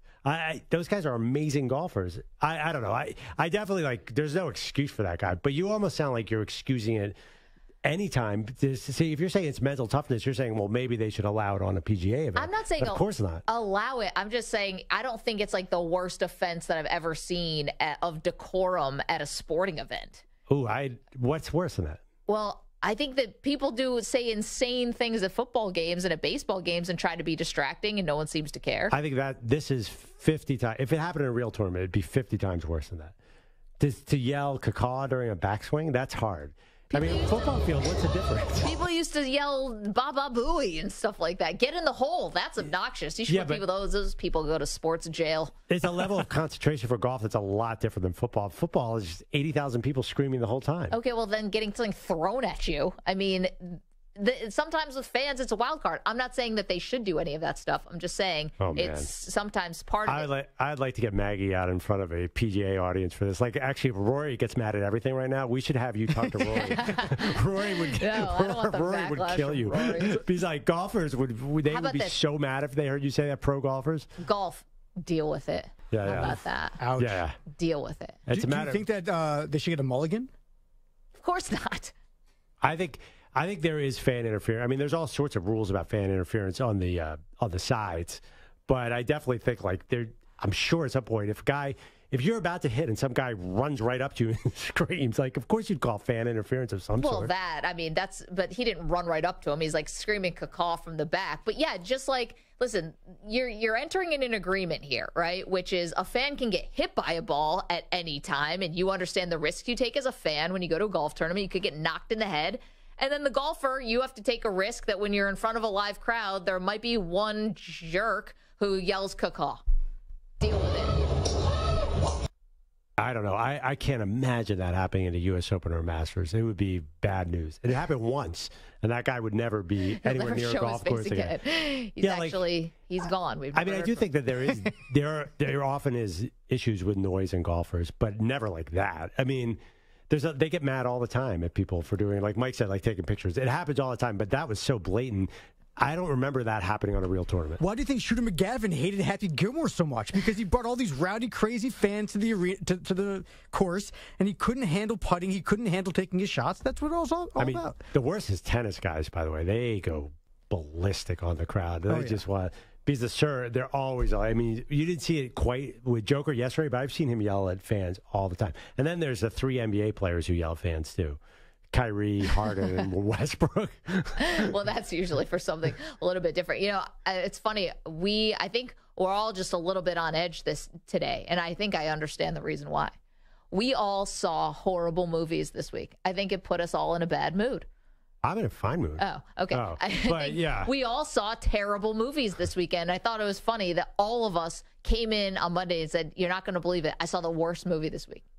You actually saw yours in the theater. But you have 2 movie stories, right? Yeah, but you're the worst movie you saw this weekend. Oh, I saw 2 bad movies, but I saw Raiders in the theater. I'm sorry, the new Indiana Jones and the Dial of Destiny. Yeah. There was a chase scene that started. It was about 15 minutes in. I went to the bathroom, came back. There was another 25 minutes left on the chase scene. I swear to God, the entire audience was getting so restless. Like, is this thing ever going to end? It was so stupid, and I understand why it's. I think it's like a historic flop. It is. It's just missing something. It's not good. Well, the last one before this was terrible. That was like 15 years ago. So an interesting thing happened at the theater. We saw it. It's called Alamo Draft House. It's one of those places you can get a beer. Yeah. And so before, they showed a 20-minute YouTube clip making fun of the first, the Crystal Skull movie. Yeah, the last Indiana Jones before this one. And they explained how stupid it was. On the screen, they show this, so we're all like in the mood where we're going to laugh at how dumb Indiana Jones was, and then it kind of was even dumber. Oh gosh, that's a backfire. Who was great though? The woman from Fleabag was amazing. What's her name? Help us out here. English woman. She's very good. Yeah, she starred Phoebe Bridgers-Waller. Phoebe Waller-Bridge. Yeah, she's the co-star. She's excellent. So that was one redeeming quality. So it was 2 hours and 45 minutes. If it was a 2-hour movie, it would have been good. Then I also saw 65 on Netflix with Adam Driver and dinosaurs. And that was really dumb. I don't know why you're watching it. And dinosaurs. Yeah, so back in time. But it's like all this like modern technology against dinosaurs. Yes. I mean, we have a million Jurassic Parks. Like, I don't think we need this one. It just sounds awful. It's like the worst Jurassic Park you've ever seen in your life. And there's some bad ones. Yeah, I know. It's like worse than the Chris Pratt ones. So you're right, I had terrible movie experiences, but I think yours were even worse. I had a terrible movie experience, 2 of them. One, my husband and I decided to watch a movie from 2002 called Insomnia. Al Pacino, Robin Williams, Hilary Swank. Directed by Christopher Nolan. What could go wrong, right? It's the worst movie. Al Pacino's hairpiece in this movie should have gotten a Razzie. Just the hairpiece. It was so bad and So unfulfilling. Everyone's terrible in it. So that's a plot, as I recall. They're in Alaska, and it never gets dark, so that affects... I mean, I've been to Alaska in the summer. It's not that bad. Well, also, you're telling me they don't have blackout curtains at the hotel. I guess not. They definitely do. But it's a cool idea to put Robin Williams and Al Pacino together in an Alaskan thriller. Yeah, that's what we thought. And then we hit play. And then it was like, oh boy, this was a big mistake. So bad. Okay, good And then to know. my other bad experience, well, it wasn't, I don't think the movie is bad, but I have no idea. I took a 4-year-old to go see a movie, The Elemental. Sure. Right. So it's all full of kids. Before a kids movie, they played 6 previews, did a commercial, and then did like a cartoon short that took like 10 minutes. We sat in the movie theater for 45 minutes before the movie started. So then we got 10 minutes into the movie, and my son couldn't sit still anymore. We had to leave. Like 45 minutes we were in there without the movie starting. He kept saying, is this the movie? Is this the movie? I'm like, nope, this is the preview for Barbie. Nope, this is the preview for Haunted Mansion. A little scary. I don't know. Did they have the Nicole Kidman get back to the theater the thing? Stupid Nicole Kidman thing. My husband, my kid's like, is this the movie? I'm like, no, this is some actress. We got to wait. Do some stupid promo for AMC. And then another cartoon, and then the movie started. I'm like, thank God the tickets were 30% off. How do they not know their audience? Yeah. But can I just say that this does sound, Too Many Trailers sounds like a stand-up bit from 2006. That was a great SNL skit. I feel good. Everyone's got the same music. No, this was rough. So I didn't even see the movie. So wait, kind of cool. of what you saw in the movie, was it okay, though? Yeah, I would like to see the rest of it. I'm not going to pay. Yeah, I kind of thought Elemental looked interesting. It did. I haven't heard great things. Oh. Yeah, no, that flopped too. It flopped big time. Every movie, by the way, all movies right now are terrible, just so we set that out from the start. Yeah. Speaking of which, I saw my own terrible movie as What'd well. you get? I was kind of excited about it. Avatar, the new Avatar movie. I know I'm a little bit late to the party. Awful. It was 3.5 hours of the first movie just on water. There was no chance I was watching that movie. I tried. I did not I'm get still more bored than a from the half hour. I don't know how I got through the whole thing. It's like 3.5 hours long, and it's the same exact thing except dumber and on water. No, this is what I honestly believe. This is how all these movies are getting good reviews. Everyone's high as the sky in these movies. That was my mistake. Everyone must be taking these gummies or whatever that are so easy to get nowadays, and everyone's just zooted out of their mind like, oh my gosh, this is so good. Because if you're not on something like that, it is boring. I liked Avatar 1. I actually liked Avatar 1, but I got to tell you, I almost threw up after the Avatar ride at Disney World because it's a virtual reality movie where you become you're on like one of those Avatar things. What do they call it? The flying birds?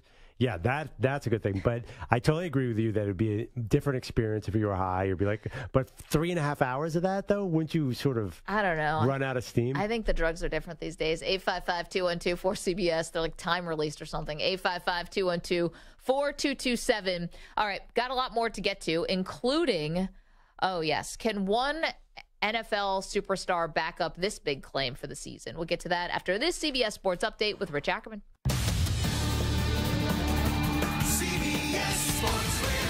Sports Flag. No, it's been a tough offseason for the running backs. It got more frustrating today for a couple of players at that position. Neither Saquon Barkley nor Josh Jacobs were able to come to long-term deals with the Giants and Raiders, respectively. Neither has signed their franchise tag, so they won't be reporting to training camp on time. The Cowboys' Tony Pollard did sign his and will play the season on that $12 million salary. After a great start, the Rays' grip on the AL East is starting to loosen. They're in Texas tonight to face the AL West leading Rangers in just a game up on the surging Orioles. Shane McClanahan returns from a brief stint on the injured list to start, hoping his back woes are behind him. We got a lot of ball games left to play, and an IL stint in early July, missing one start is not the end of the world. And a lot of meaningful games, hopefully in October, that I want to make sure if we correct it now. The Rangers hold a 3-game lead in the AL West. The Orioles riding high with 8 straight wins, but will get a test from the Dodgers, who had won 6 in a row to take over the top spot in the NL West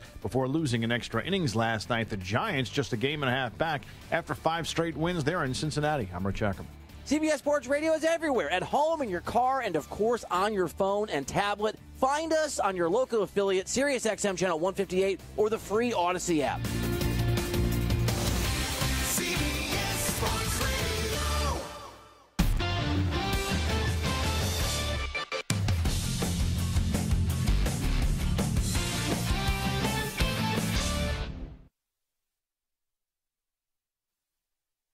You're in a 5-minute break.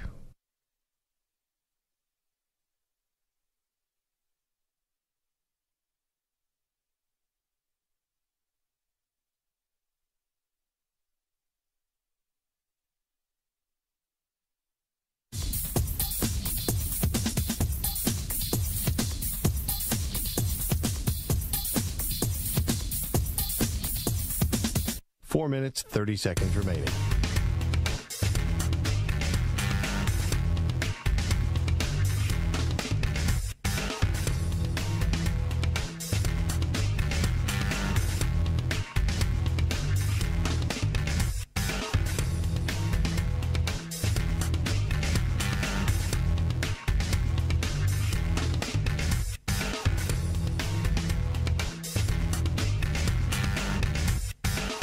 Four minutes remaining.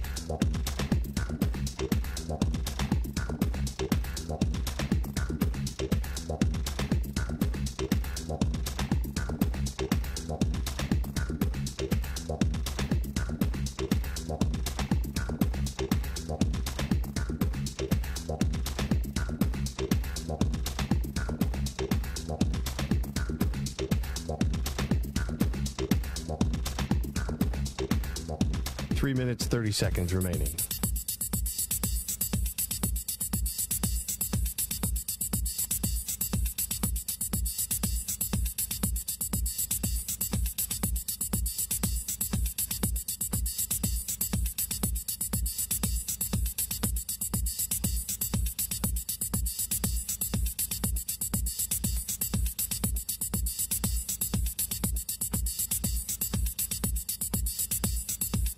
Three minutes remaining.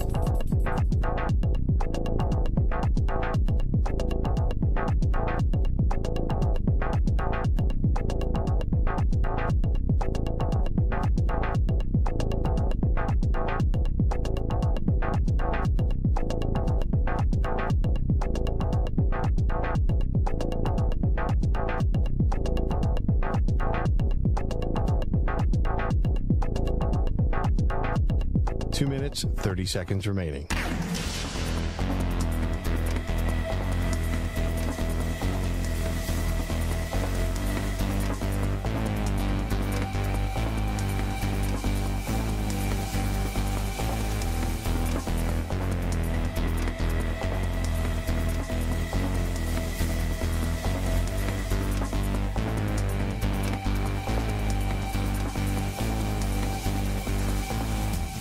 Two minutes remaining.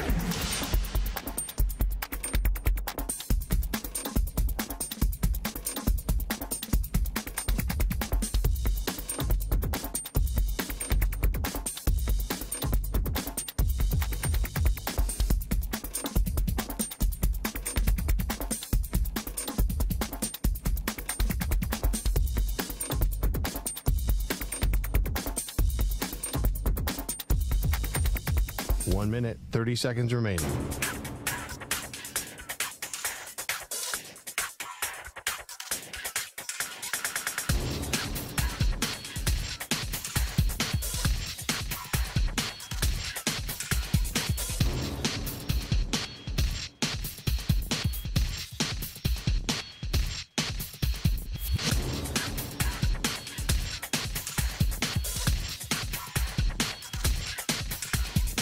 One minute remaining.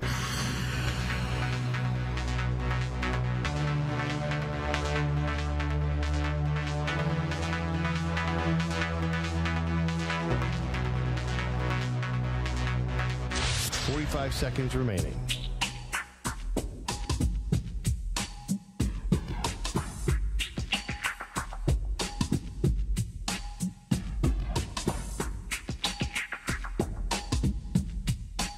Seconds remaining.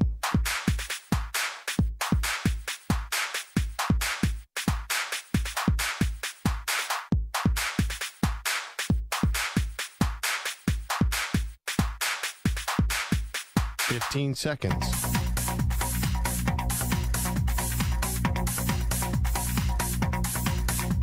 Break ends in 5 seconds.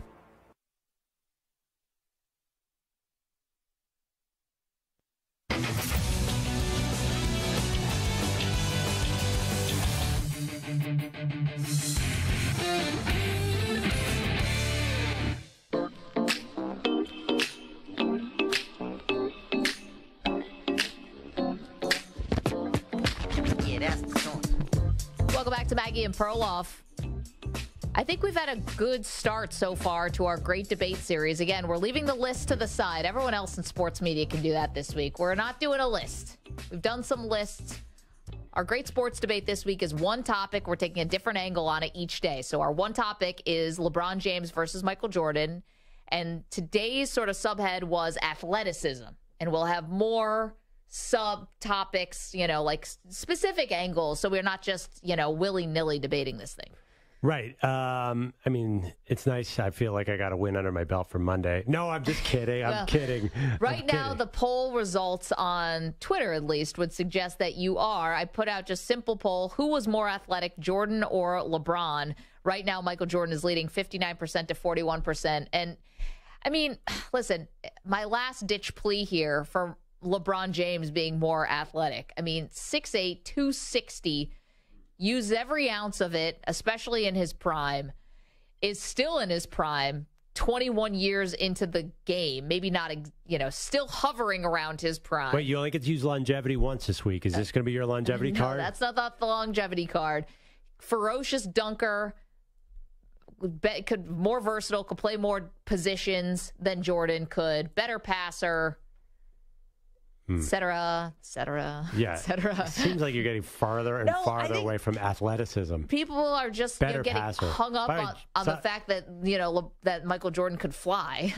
There's that. The other thing, too, is like Jordan, I understand what you're saying. LeBron's a more willing passer and a brilliant passer, but everyone just assumes if Jordan wanted to pass the ball, he could have been the best passer in the history of the game. He is Michael Jordan. I don't know. Jordan just chose not to pass because there's scrubs around him. Well, let's get to our shot of the day, shall we?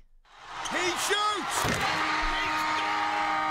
And this shot of the day is brought to you by Casamigos Tequila. Casamigos is brought to you by those who drink it. And before we could even get started on our debate today, Perloff was already protesting. I want to file a protest. Already? I'm filing a protest on the great sports debate week of MJ versus LeBron. I'm filing a protest right here. We haven't even done it yet. Well, we didn't even do it. Because the very notion of putting them up into a debate, to me, is wrong. That's like, who's a better outside shooter, Steph Curry or Andrew Perloff? Just putting Andrew Perloff in the conversation all of a sudden ups my ante. So you've already won in the sense that LeBron doesn't even belong in this debate, and you've already won by getting him the question out there. Okay, come on. To say that LeBron doesn't even belong in the debate is an affront. Next week, are we doing MJ versus DeMar DeRozan? Is that how we're going here? Like, how dare you? So disrespectful. Obviously I was conflicted because I wanted to do the debate because it's rare that I get to sound smarter in debate, but I obviously have the easier side in this week long. So I have a week long of being right versus a week long of getting LeBron up in the MJ conversation. So Maggie and LeBron can argue for LeBron, and me and everybody else can argue for MJ. I'm really taking on a tidal wave here, aren't I? Well, tomorrow we'll be back with a whole different category or different angle on this debate. Okay, meanwhile, this was kind of interesting from Adam Schefter talking about Hard Knocks, Perloff. Yes. So Adam Schefter was on ESPN today and said the Jets did not want to do Hard Knocks. They have been very open about that, and that they're not going to do everything that most teams do on Hard Knocks, including one interesting detail. They will not allow Hard Knocks to show players being cut, which is kind of like the dramatic conclusion to every season of Hard Knocks. How do you feel about this? Well, why? They said it was inhumane? Right. They said it was inhumane. I mean, listen, we really want to get down into it. Is football humane? No, I'm not going to go there. But a lot of things the Jets do is inhumane, including the product they've been putting on the field for the last decade. But I digress. Here's the thing. Is it uncomfortable to watch someone get cut? Your heart breaks for them. However, it is following training camp. And that is one of the major things that happens at training camp. If they were following during the off season and decided to be mean for someone for no reason, I'd be like, all right, this is a little over the top. But this is the reality of life in training camp is guys get cut.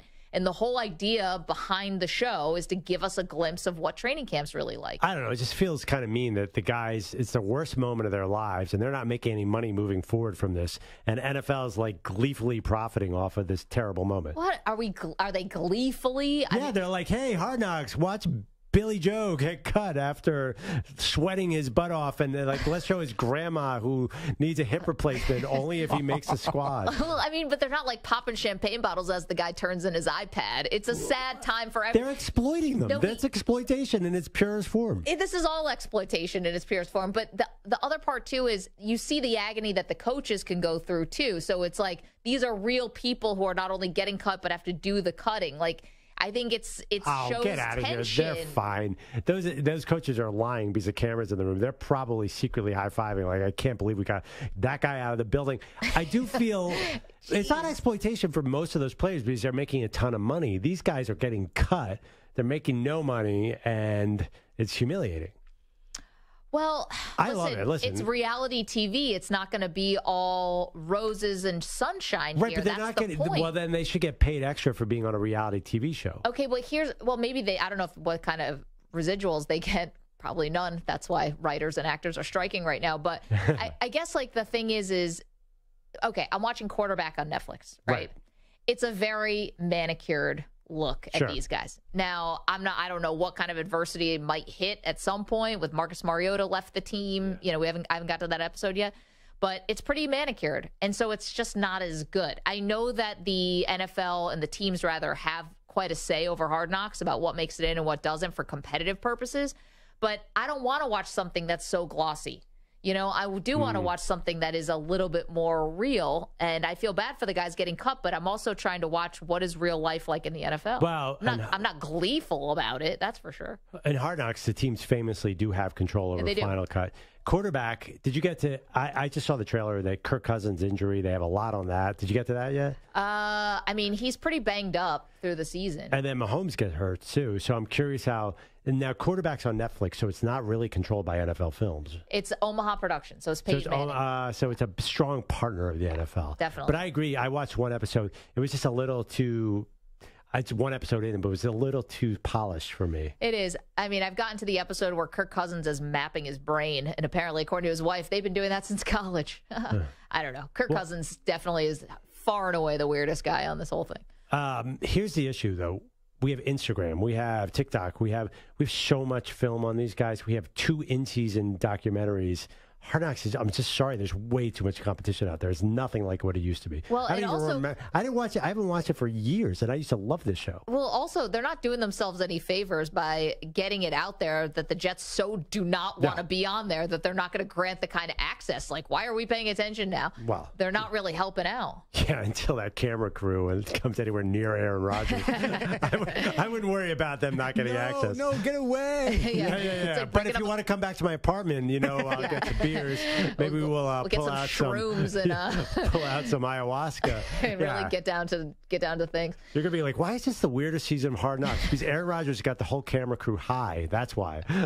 Everything is just his ayahuasca trip for 12 hours, broken up into 6 different episodes. Yeah, why was the last hour of the show just one man sitting Indian style in the woods? Crying. Crying. Yeah.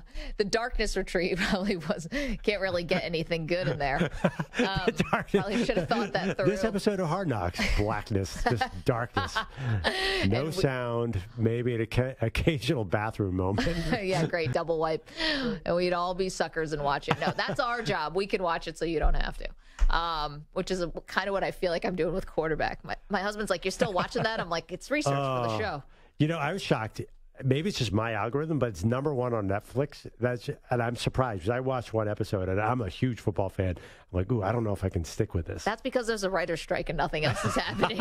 So there you go. We all get Quarterback on Netflix. Yeah. By the way, the Indiana Jones movie I saw, serious de-aging in there. Artificial intelligence. Oh, they did that? Harrison Ford is a young man. It was well done, better than The Irishman, but that's a big controversy in the writer's strike. I don't know if it's going to be good, Maggie. I think AI is coming for us all. Not for us. We're bulletproof over here. We are? Yeah, we're good. No robots would do MJ versus LeBron for a week. Thank you to Mike Samter. Thank you to Stu Kovacs. Thank you to Scott Williams, who joined us, who played with Michael Jordan and with LeBron James. So that was really fun. We will be back tomorrow with a whole lot more for you. See ya.